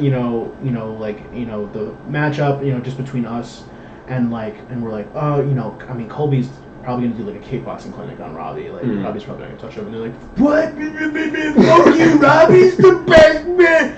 And we're like, all right, man, watch. And then we watched, and then he did exactly what we said. Mm-hmm. And they're like, fuck you, like getting really confrontational and like standing up. And then Conor turned around and twisted one of their nipples. And they saw, I guess they saw his cauliflower ear, and they recoiled so fast. Like they just sat down. They got sober, like they sat down and they said they didn't want it. Yeah. They're like, no, you were right. Our bad, like, you know. True indeed. Like Conor, you know, Conor's really with the shits, so like, and he does it in like a childish way. So I guess they don't know if they like, if he's joking. You have two decisions at that point. Right. You either fight him now or never fight him tonight. Right. You just take the L because he just twisted another grown man's nipple. And right. Consensual. Your reaction has to be immediate. Yeah. You have to stick to it for the rest of the night. Right. You can't come back later and be like, remember you twisted my nipple? Yeah. Like, no, you can't. Yeah. So they had to do a lot of soul slur. I saw one of them wasn't as drunk, and he was like, "Oh no." and the other guy was like, just like he was the most belligerent. He just sat down. Well, it also is like this dude has touched you. So like if you're gonna fight, this is it. If you're really about that Lawler life, but also a Lawler fan. But also the stadium's empty, so you wouldn't be the guys fighting in an empty stadium. I'm just glad it wasn't a Nate Diaz fan because they would have fought you. Yeah, they would have fought you before you. They would have fought you when they showed up. Yeah. You had to What, say you're a Kobe fan? Like that's it. That's all they needed. But oh yeah, what do we have in? Let's see. There's only 2 more things I want to talk about. Do you have anything specific that you want to talk about? I mean, I just want to shout out Paige Van Zandt losing again in BKFC. She didn't look terrible, but she didn't look terrible. She didn't look terrible the first one either. She's out here scrapping. It's just they're fighting people who are just beating shit at her. Yeah. And it turns out Rachel Olshevitz suddenly has kind of unlocked the key. She just loves. She's like, actually, what if I never had to worry about being taken down and just could just stand in front of you? What if I never had to kick or anything? And just be a marauder with my hand. I think she broke her hand though because she kept doing this the whole fight. Yeah, I think Paige broke her hands too. There's a picture of her hands that are like super balloon swollen. Everyone breaks their hands in this sport, so it's part of it. Maybe the first time. I feel like eventually you get the conditioning. Yeah, but then you have to keep her hands. Your hands go this far and that's it. That's how you extend your hands. You don't point at anything anymore. I think Floyd would make double his money if he fought someone bare knuckle. Probably. They have to pay him for this money. They have to pay first of all. Of course. But I think that'd be an interesting fight because I wonder how many times he's been hit bare knuckle. Well, I feel like they'd be hitting more air, and he would be more likely to put people away because of the not gloves. Well, he's probably way more accurate than anyone. So a smaller surface is not a bigger problem, not a huge problem for him, where it might be for any one of those people. He would do that fight and retire because he would have to get surgery after, like immediately. Yeah, but I mean, he gets touched limited in any of his fights, but I feel like even one of those could open him up and it'd be a problem. Yeah. And the clinch is fucking crazy, so he can't really be as. And the ref is not going to be. Well, it depends because he would probably handpick his ref, but the ref would ideally would not be as contrite to him wanting to break the clinch whenever he wants to, or be as like hardcore about making sure that clinch is broken at the same amount of time every time. The PKFC, like you can pick the ref, but he's got to have a blindfold on. Right, and there's a whole lot of things that are a clinch that are not counted as clinches. Right. You can stand in front of him and have a hand behind a person's head and be throwing, and like no one's calling that a clinch. Just gonna let you throw. Well, I was like watching. I think I was watching them. Like they were like clinching each other up and not throwing a strike for like 45 seconds at a time. I think they were moving to try to find the perfect time to throw, or they knew that when they threw they were going to get countered. So it's just them waiting. Yeah. And like very close to each other. Right. Which is interesting. And interesting that it only happens there, but. I'd be interesting. He would never do it because he's putting himself in way too much danger. Right. Unless he fought like a Logan Paul rematch. Yeah. Well, Logan could possibly win because he's huge. He can hold him and. Yeah, and that clinch is like way more legal there. Right. So all he needs to do is touch him and like hold him down and actually hit him maybe. Right. Instead of throwing 30 punches and missing all of them. Way smaller too. Yeah, there's no place to go. Yeah. I feel like if he shows up, he would like Will Smith it and everything would be different. Because like that's kind of what happens. Yeah. Misha Tate made a comeback, so that's one of the things. She beat 44-year-old Marion Renault. Yes. Which shout out to Marion Renault still fighting. Yeah. Well, she doesn't want to be a substitute teacher. So I remember her fighting years ago. I mean, like, when women's MMA was not lit, but she was like one of the foremothers of this people just fighting for free basically. Right. it's cool that she hasn't left because a lot of them have. A lot of them have cycled out by now. Yeah. But yeah, there's very few of the people who were fighting at like Strikeforce Still ranked. 20 years ago that are still fighting now, and yeah, ranked. Like I think she was 12.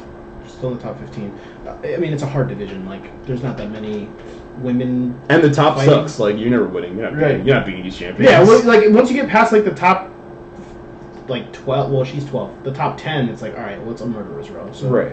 what's the? And even if you happen to beat any of them, you Right. beat Claudia Gaddania, maybe, I guess. What Good I luck. ask you this, like, because she, like, Misha, it looked like she kind of struggled a lot fighting Miriam Mhm. in the beginning. She's also been away from the sport for 3 years. She did finish her, but like it didn't really look all that spectacular. And she kind of did it in the old meat, like she didn't change her fight style like at all. Really, it's basically still the same. I mean, like we've seen a change in the guard like 2 times since like she's been out of the sport. Mhm. So like, what are her aspirations? Like her aspirations to go back for a championship? That's what she said in her She's post, saying. in her post Yeah. interview, and more power to her. I don't see it happening. Neither do I. Maybe she could beat Holly Holm again. I didn't see her beating Holly Holm the first time when Well, she she- won the belt, and she did, and she struggled through that fight She too. got beat the fuck up. But that's Misha Tate's entire career. Yeah. Is her. That's why she changed her name from Takedown to Cupcake, because Takedown sounded tougher than she actually Right, was. right. But the irony is she's like one of the toughest women to ever fight. Right. And she was in incredible shape, probably the best shape she's ever been. But yeah, the world is harder now than it was when she left it, and again, the champions are absolute berserkers. Yeah. Uh, What does the bantamweight picture look like for women right now?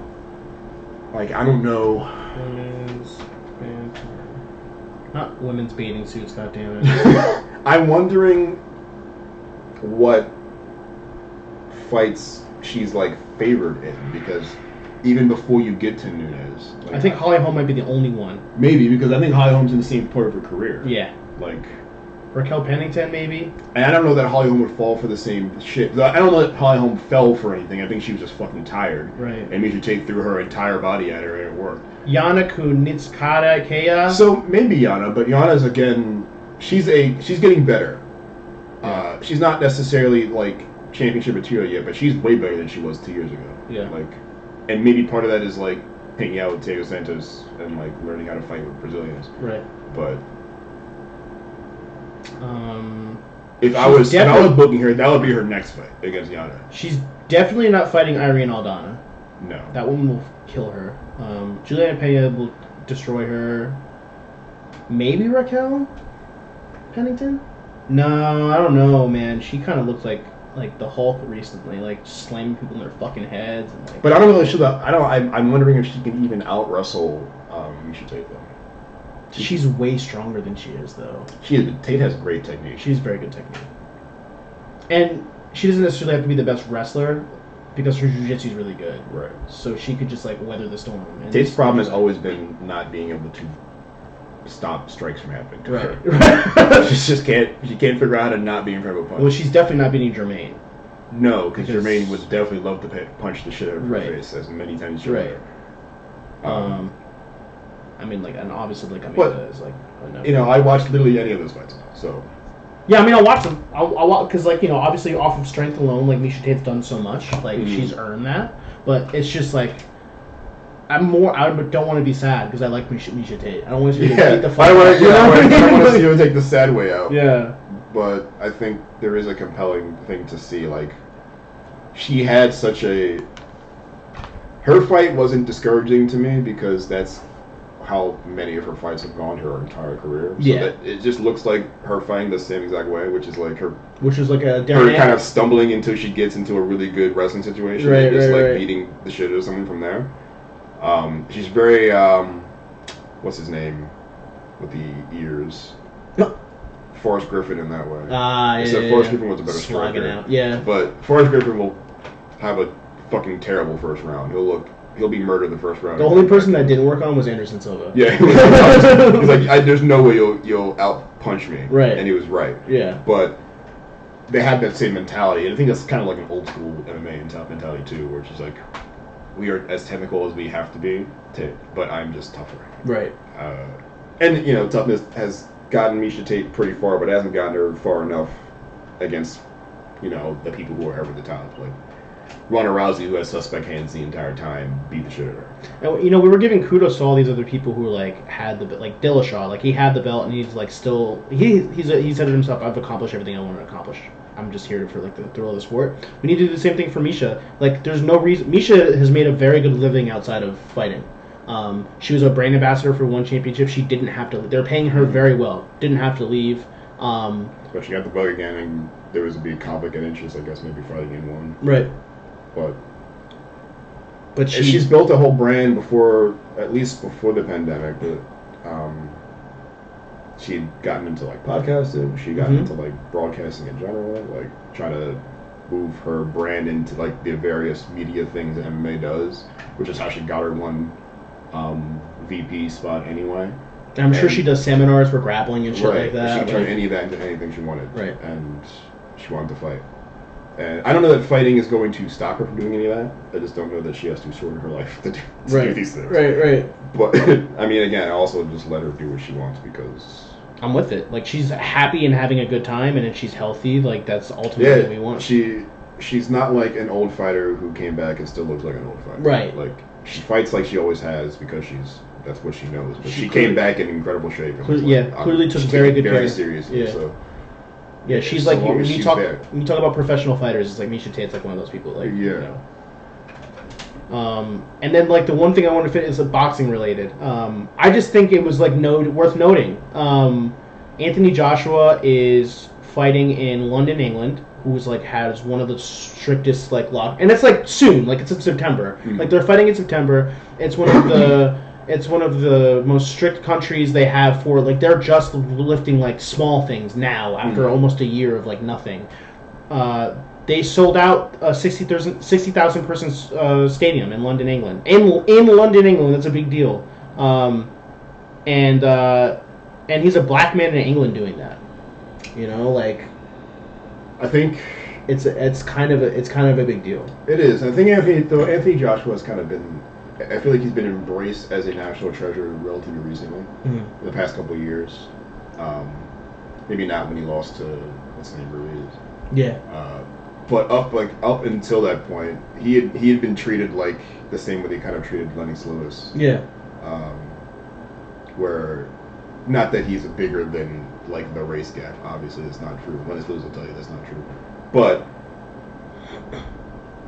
nowadays, being embraced that way means way more because there's way more exposure. People are. I mean, that doesn't mean. I don't know what his fucking Instagram looks like. I'm sure it's horrifying. I don't know if it's people just sending monkey fucking emojis, bananas and shit. Yeah. But that London is proud to make him that is encouraging because, especially since they tend to, at least from the outside looking in, tend to project one thing on everything. So it's cool that they haven't taken the Meghan Markle thing so personally that any black person is just part of the problem now. Right. They kind of treat it the same way Americans do, where it's so long as they stay detached, we'll just detach them, even though they're not really detached at all. I don't know what his feelings about the royal family is, but no one's asking him, so he doesn't have an opportunity to expose himself in the media, so no one has to feel bad about any of that support.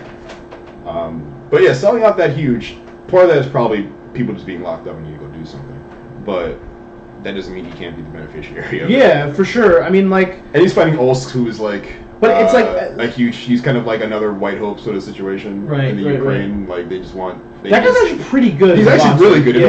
I think he's fourth for pound for pound right now. Yeah, he's nasty. I think I watched Fury fight him, and it was relatively close. And the reason Josh was not fighting Fury is that Fury got arbitrated into fighting Deontay. Right. But. And when that fight happens, I mean, oh my god. Right, and that's gonna be but it's not like he's fighting no one. This is this is actually probably good. Someone is gonna be one of his most interesting fights in a long time. Right. So it's cool that's gonna get that sort of.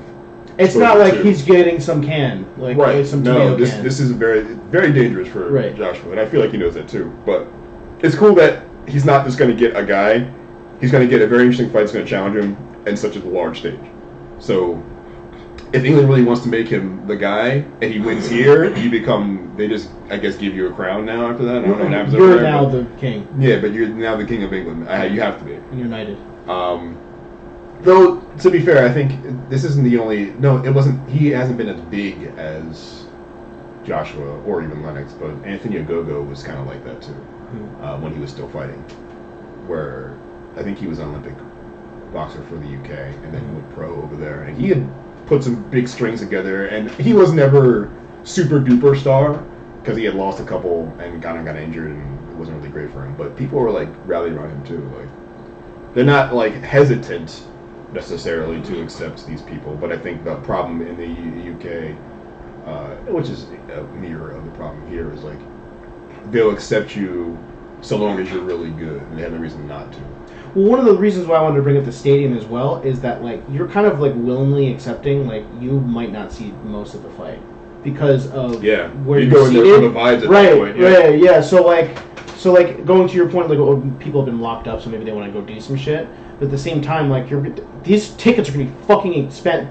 Doesn't matter where you're sitting. No. Like you're going to be paying upwards of $600 for nosebleeds. Mm-hmm. So for them to sell it out this far in advance, a 60,000 person arena, and only 25% of them are going to see really good. Mm-hmm. But I think it is like a huge fight. It's not it's not Fury Wilder level, but it is a very huge boxing match. It's a global thing. It puts the UK on a stage across Europe in a way that it kind of needs, because UK kind of taken L's for the past several years. Yeah. So like this is an opportunity to really, especially after the most recent L is taking one at the World Cup.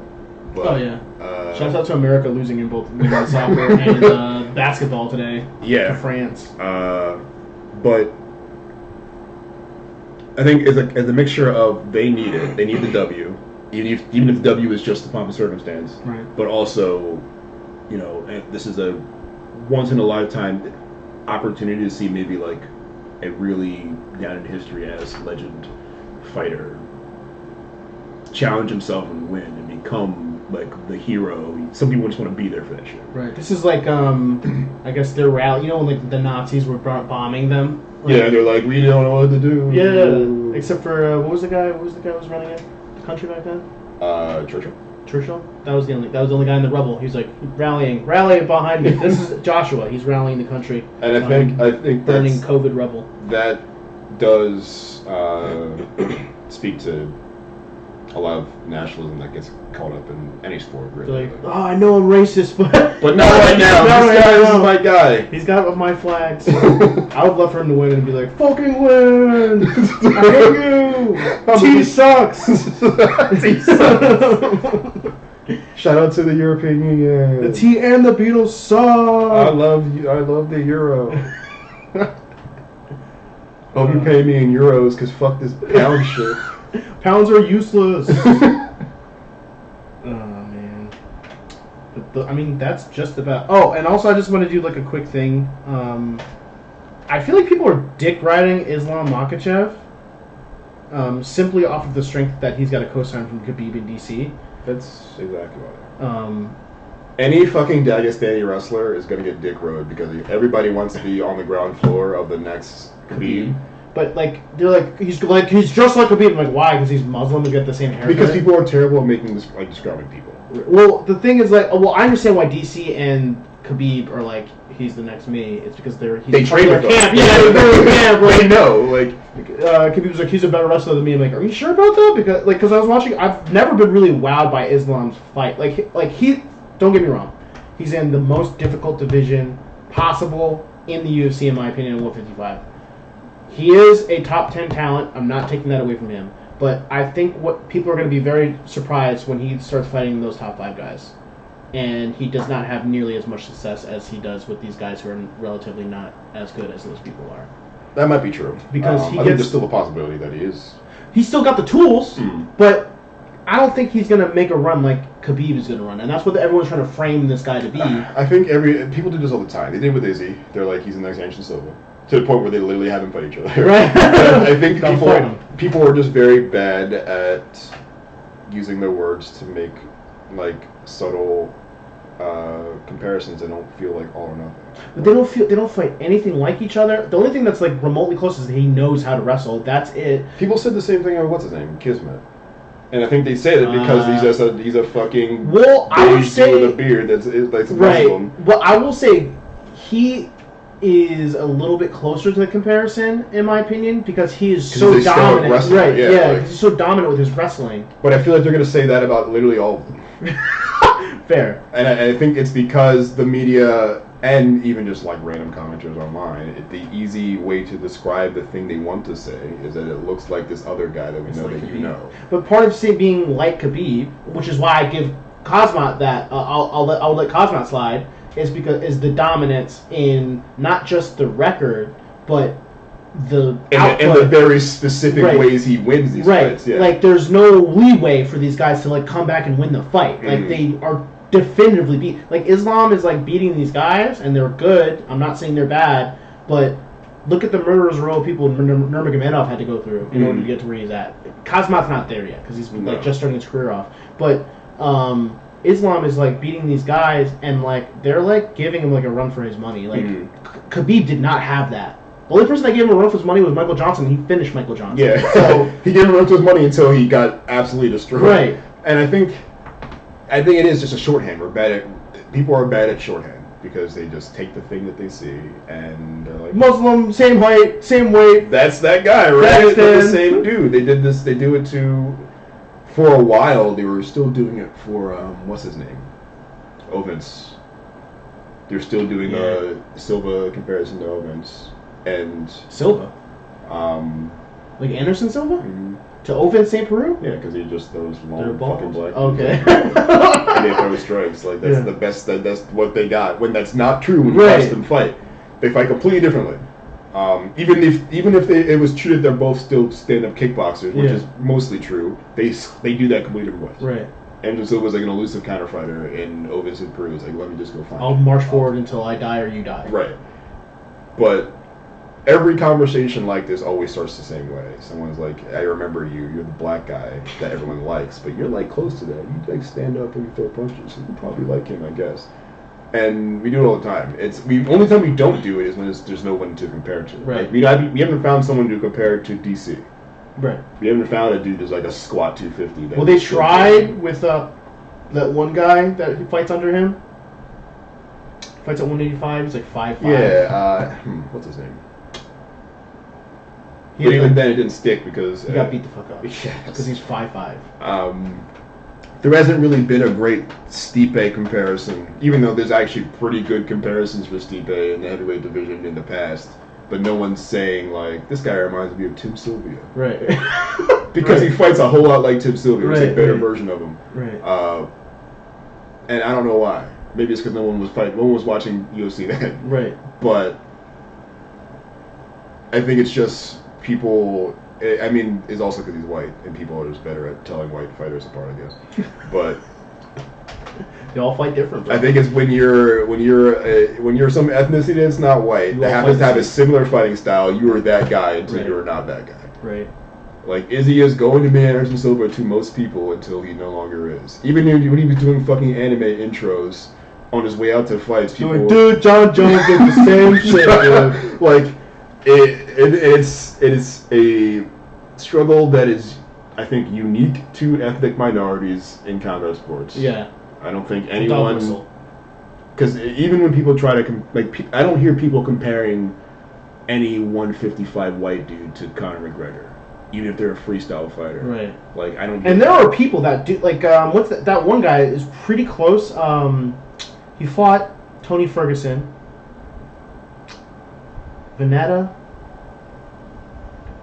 It starts with a V, I think. Or his last name's Veneta. I don't remember his first name. But he's got that karate style. But even someone like Sean O'Malley is a little bit like Conor. Well, they did draw comparisons between Sean O'Malley early in his career to Conor. Yeah. Like, but he even just talked about it in his last fight. But he hasn't really escaped. He hasn't escaped. The styles are. You can still see similarities in the style, but no one is calling him Conor. No. And I think some because he has rainbow hair and like he's kind of his own character. Yeah, yeah. He's identifiable without like strapping him to Conor, but I feel like you don't find that. Also, he hasn't had the same rise Right. that Conor had. He's not like flash knocking people out. They're like kind of like doing what they do in boxing, which is like give him some tomato cans and then just, right, like, and it's work just him up. I think you're way more often likely to see someone, especially who's like culturally different than the culture that they're fighting in, to just someone just make the short, Right. lazy comparison, Right. and that's what's happening to Islam when it's not true or fair to Islam because who wants to be Well, the I don't next think he Khabib? cares because he's like whatever gets me the most money. Yeah, So- I'm sure, but I think it is, if you internalize that at all, like that's a lot of pressure to put on you. Oh yeah, I would have to imagine for him to be the next Khabib, you have to win 29 in a Like- row, dude. Like that's a big. John Jones is probably the most impressive finisher, maybe in UFC history, especially that weight division. There is no fighter who has been as dominant for as long every single time he fights than Khabib. And John Jones has been pretty dominant, but he's had 3 or 4 fights that are like way too back and forth. I went That has never happened to Khabib. I've net once. I went back and I watched him fight Dominic Reyes. Mm. Dominic might have won 4 rounds in a row. Probably, yeah. He might have won 4 rounds in a row. Oh, he definitely probably won 3. Like the fact that he won that fight is hilarious. Yeah. Because Dominic Reyes did not lose that fight No. necessarily. No. But there's never been in the 29 or 30 fights that Khabib has had where you weren't sure who won that fight. No, it's been, and that's what's so scary about him as an individual. Right. That's why I'm like, And that's if you're someone being compared to that, I can't imagine that person likes that comparison. yeah, because it's like, nah. That's not going to be me. What's going to happen is I might win these fights, but I'm Right. probably going to lose some of these rounds. Right. And like, Khabib's never lost. He's lost 1 round to Conor. and like you can't put that on me because if I win the fight but don't win it that way, then now I'm letting people down who should never have that expectation of me in the first place. Well, also that's part of his fucking camp's fault because they were the ones who were like, They're like, yeah, this is Khabib. But I think they also know the marketing spin because Yeah. they know that people who are going to pick up the paper or click on the headline are like, yeah, they're fucking Muslim Khabirs. So that's accurate, I guess. yeah, man. But yeah, that's basically. It's a completely unfair thing that happens in combat sports a lot. It does. And really any sport, but especially combat sports. And anything adjacent like pro wrestling. Like if you're a giant black dude with dreadlocks, everyone's gonna think you're Mark Henry. It's like not fair to that person, but it's what happens. And there's no way to escape it because this particular sort of media likes that shit. And people who read it also like this shit. Or don't hate it enough to say anything about it. Right. Which is more accurate. Like no one actually cares. Or they're not even thinking, and that's part of the problem. They're not even thinking deeply enough about it. Right. They're just parroting. They're not thinking about why this makes sense. Right. They're just like, they said it and yeah, I guess that makes sense. Yeah, They just yeah, move yeah. on. Goddamn America. Mm. It doesn't help that his name is like the most Muslim. Literally, it was literally Islam. Islam the fighter. Yeah, it's not the best thing Yeah. if you were trying to not be typecast. Right. But I think also when your name is Islam, you become a person who gets really like used to that because Yeah. you're probably also Muslim. Right. Imagine he wasn't. If his He name was is a Islam Catholic. and he wasn't Muslim. He was a Catholic. Yeah, man. that's a miss. I don't know who fucked that up From for you. Scotland. That's basically all I have. If you haven't watched the card, go back and watch Paiva fight Phillips because that was fucking crazy. Just the officiating was really crazy that night. It was a kumite that we all watched yesterday. It was Bloodsport. We watched Bloodsport. Referees are just nowhere to be found. Shout out to Herb Dean. Shouts out to, I don't even think Herb was there. He wasn't even It there, was Keith but- Peterson. Yeah, but I feel like It was Herb's, White Herb Dean. I feel like Herb's just been like, if he dies, he dies for the past couple of years. And I'm like, all right, I'm into it. Hey man, you know what you sign up for, I guess. Mm-hmm. His thumbs up. So if his thumbs up, he can still go. That's active defense to me. yeah. the thumb defense. That's basically it. Blueface baby. Mhm. Blueface beat him. I'm gonna fly out to the Blueface house. That's right. Get a tattoo. Live in a bunk bed with 19 other women. I'll go on record. I would fight both him and Trio same day, off the couch. I feel like I need to get into YouTube because I can absolutely get one of these fights, and I don't know what they're making. I don't gonna be a lot. Give me 30 grand. I'll fight a YouTuber. I don't give a fuck. But I need like 2 million followers. If first, it's like so. a boxer, I would want way more money just for the time I'd have to put in. Yeah. You know what I mean? But if it's I can still work my job and like train 2 hours a day. And Yeah, beat up if Shroud wanted to fight, I would change literally nothing about my process. I would do less. I might do less. If Shroud wanted to fight me, it's like Trey, Shroud gave you an offer. I don't even care what the offer is. I'll do it. Say yes. When is it? Tomorrow? Okay. Cool. In 30 minutes. I'll take. Right. I'll take a day. I'll take some PTO. Right. Here's a new. We're doing it wrong, I Jared. need a YouTube channel. I need 2 million followers. We need to start doing these Logan Paul stunts and like go out there and like the suicide forest and like. Oh no, a dead body. Oh my god, dead body in suicide forest. I didn't mean it. I didn't know this would be here. My no one told bad. me people die here. Oh The my suicide God. forest. And the vlog after was even hilarious. Like, I am so... The crying vlogs after these are always my favorite parts. Which is cool because he definitely didn't edit it. So it's like he got this to somebody else or somebody's else Yeah. who watched the footage and like edited it to make it YouTubeable. Yeah. And they were like, the body in here. Does Logan know? I don't care. Send. Upload. Yeah. Yeah. That's just like... It's just like the best... It's in a movie type of way, like just like idiot American stuff. Like, he's perfect idiot American. Yes. They should And he has to be self-aware. I don't know if he is, but maybe he is. I think he is. In the same way that I truly believe Ben Shapiro is aware of like how the internet thinks about him. I think he's aware of what the internet thinks. I just think that he believes everything he says. Maybe. But I can't believe that he would read like WAP word for word and he wasn't going to get the reaction he thought it was going to. I believe. Well, like the thing is like I think he's doing it in the way that like people are like rap is stupid. Look at like you know what I mean? Like it's like an elitism thing. It's not like I'm sure there's definitely a bubble around him that he expects a certain reaction from, right. and that's like who he's doing it for. But I can't imagine he can't think a little further out of that bubble to realize like the rest of the internet does not agree with you. But I feel like he just lacks that social awareness. It's possible because he's got such a small niche. But I think it's either he definitely doesn't see it or he definitely does and does this on purpose. There can't be any in between. I don't think there's any subtlety. And I'm starting to believe that he can't not know. Because he's a creature. He's around my age. He's a creature of the internet. Yeah. So. But the only reason why I say that is because I've heard him talk on other things, and he just says some shit. Says, you're like, bro, have you been outside? Right. That's what I'm saying. How do you believe this? It's not like he's like very different. Mm-hmm. When he's free flowing, like he communicates exactly the same. And for him to fake that whole time, for a 3-hour podcast, like and no breaks, like I don't know. I don't see him. It's sus. It's possible. It's possible Yeah. he's just a fucking like completely blinders on weirdo. But I think he might just be like a sociopath weirdo that is like doing. That's what I think it mostly is. I think he's like maybe he recognizes it. It doesn't matter because he's going to say whatever's going to do it anyway. Right. And he's just going to chalk up any of the criticism as just haters. Right.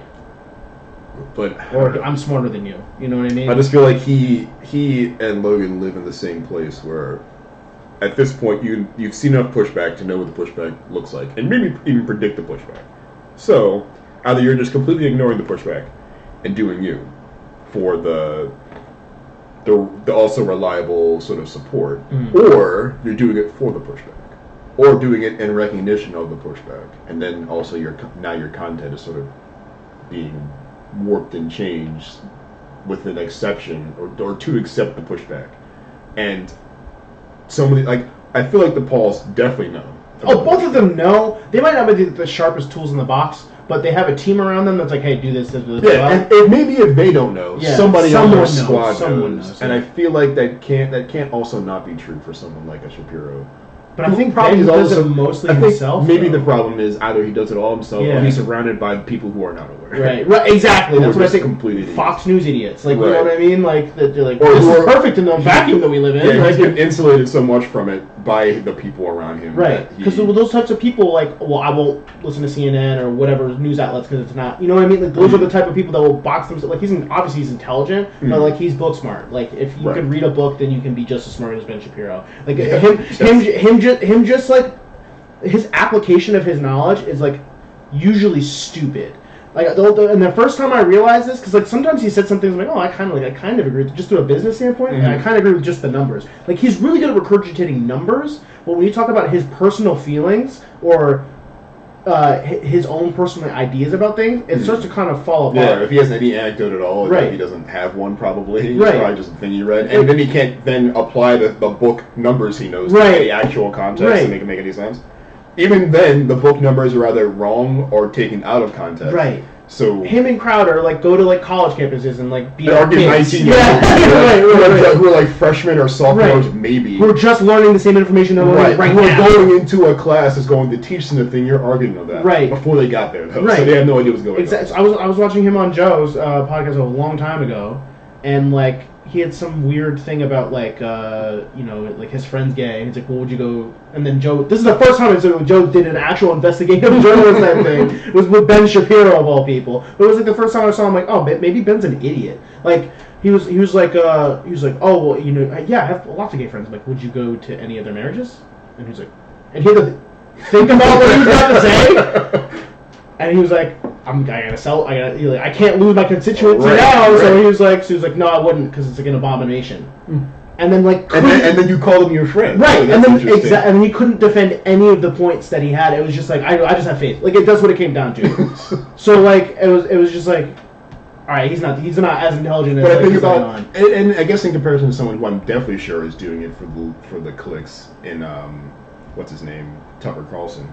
Yeah, I mean, like he's more Who tongue in is- cheek, not who- tongue in cheek, but you know what I mean. But he is so turned up he can't not be doing it. Right. He like says literal racist shit on Right. his like little show. That's why he's on Fox News. And the point to do it is to cause the outrage. Right. Like that's the entire cycle, and he's aware of the cycle and is working almost like in concert with the cycle. It was Bill O'Reilly, and then he ended up being a rapist. Right. So Tucker Carlson's not a rapist, so that's all they care about.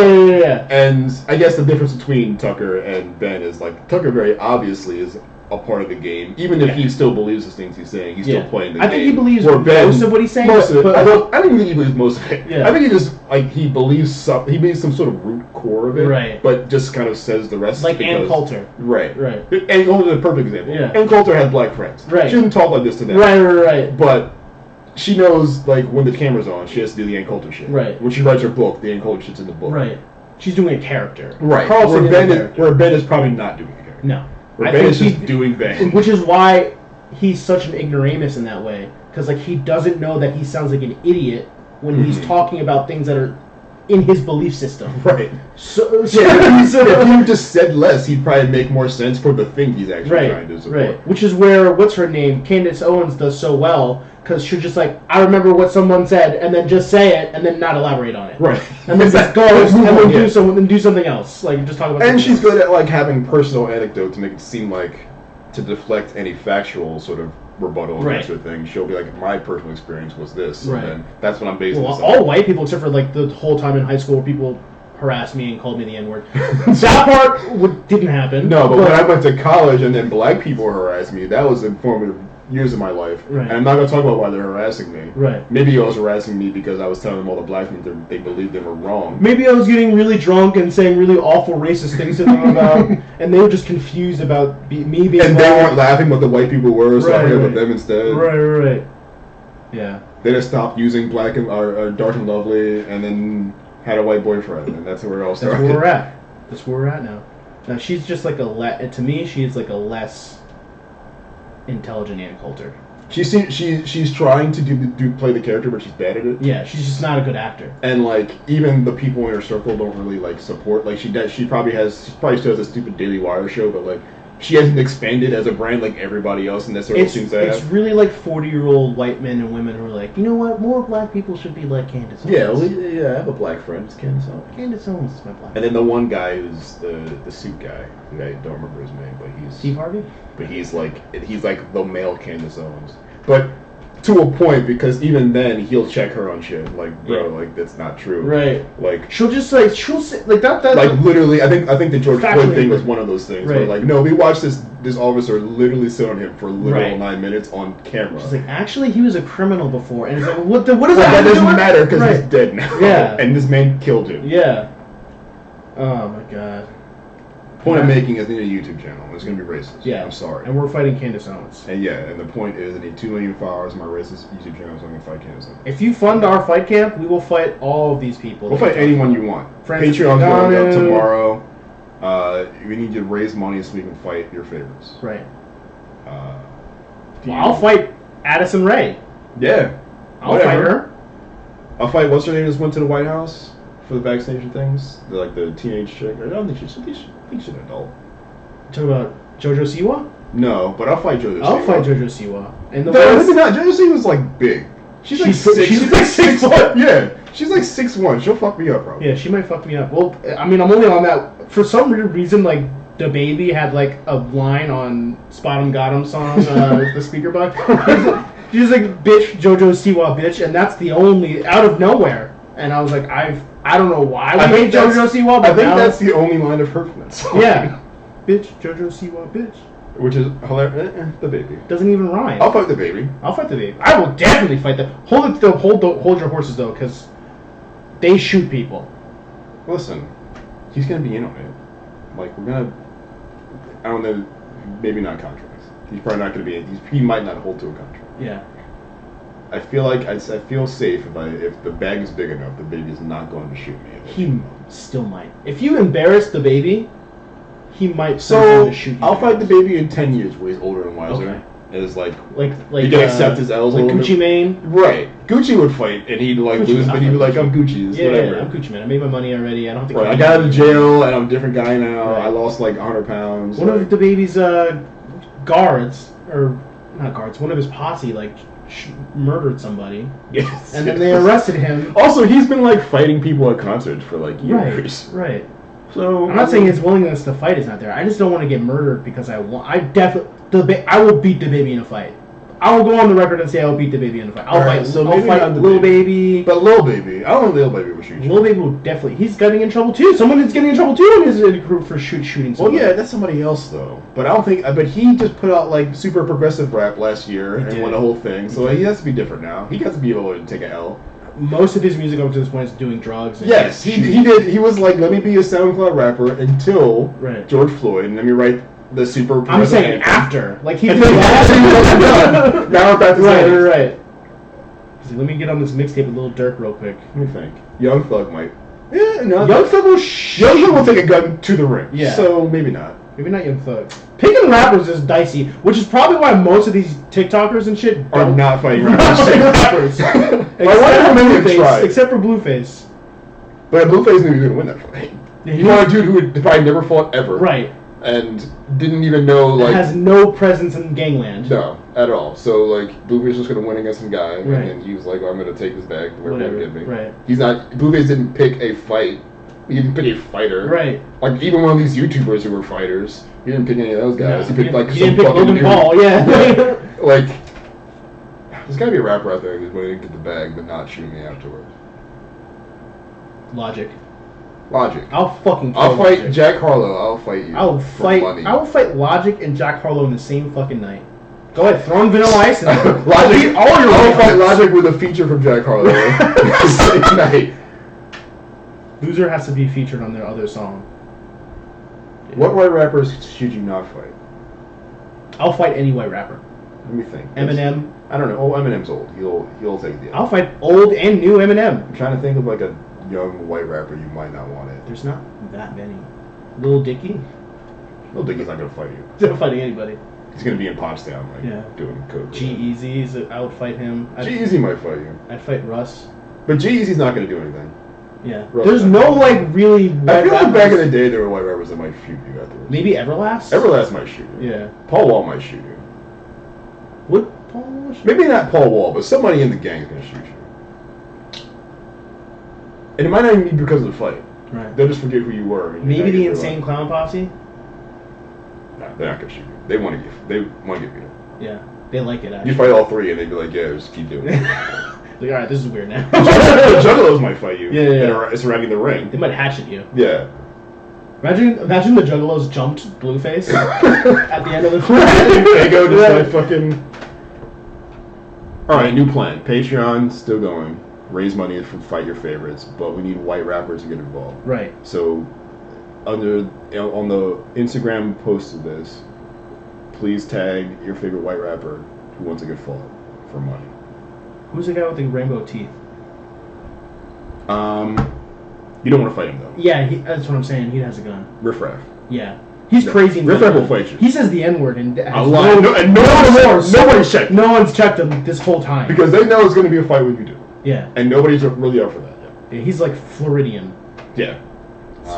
And he has the problem is when you check him, it's now a gunfight. Yeah. So, how many people have the space in their life to go to jail for shooting Riff Raff? Right. Probably not many. Right. I don't want to shoot Riff Raff.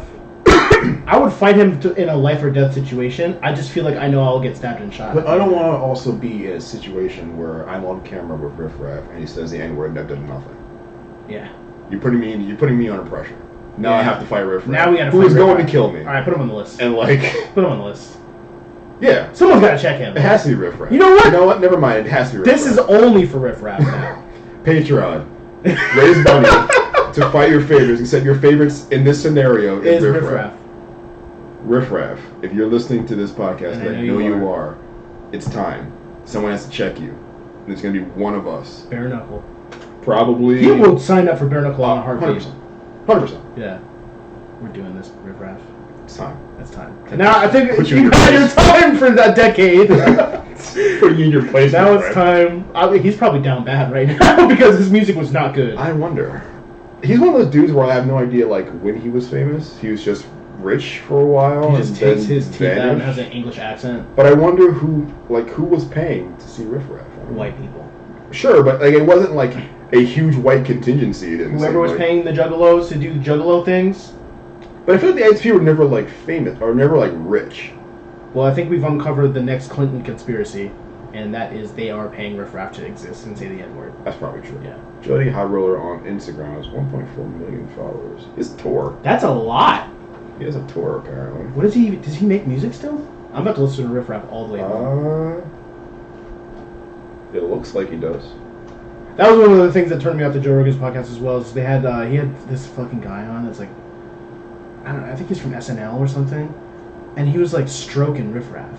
He just fucking maybe Riff Raff's like dude, really Riff Raff low-key. is mad good, and I was like, what? Maybe he is low key art and nobody knows it. It's just abstract art. Yeah, he's like Andy Kaufman Jackson on Pollock. the beat. What do you want? Hi, bud. You try to Riff Raff. You're too. featured. Riff Raff got them all hot and bothered. Let me see. DJ Who Kid in Colombia. He's in a show What's his tonight. net worth? Good question. Do your Stuco. Riff Raff. I can't type Riff Raff net worth. $7 million. So I'm just like, where does his money go? Social media. Like he had a deal, I guess, and like saved it all. Like Maybe he just made some really good. I just can't think of. I can't even think of a Riff Raff song. Did Katy Perry date Riff Raff? Probably. Why not?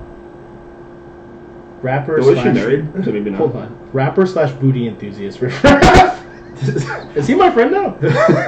Let's take it all back, Riff Raff. Yeah. Yeah, he dated Katy Perry.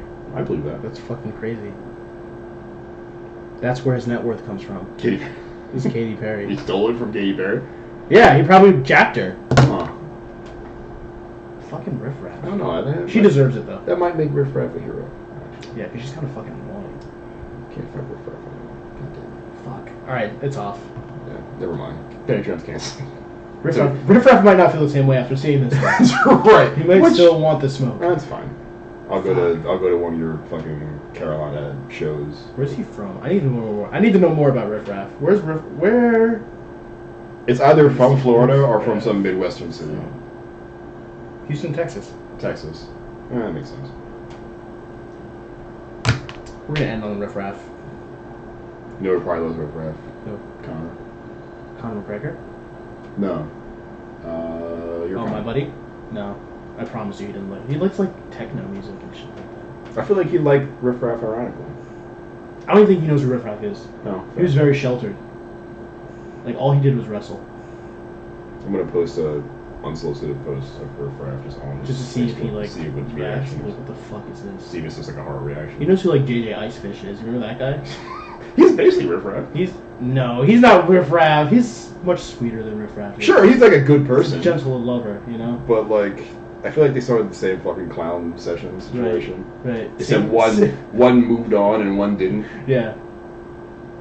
I would like to see a Riff Raff JJ Icefish mixtape, if that's possible. That's probably possible. Patreon, we're pivoting. Yes. We actually stand Riff Raff now, and we need to know if it's possible to get JJ Icefish and Riff Raff on the track, room. on the beat, and together. possibly Juju on the beat if we can get Juju on the beat as well. Juju's not doing anything. Yeah. Probably. I don't know. I don't speak for Juju. That is the world's largest cat. He's fine. It looks even bigger on screen. The camera adds 10 pounds. Yeah. All right, y'all. Peace, love, and gap. I'm gonna zoom in on the cat.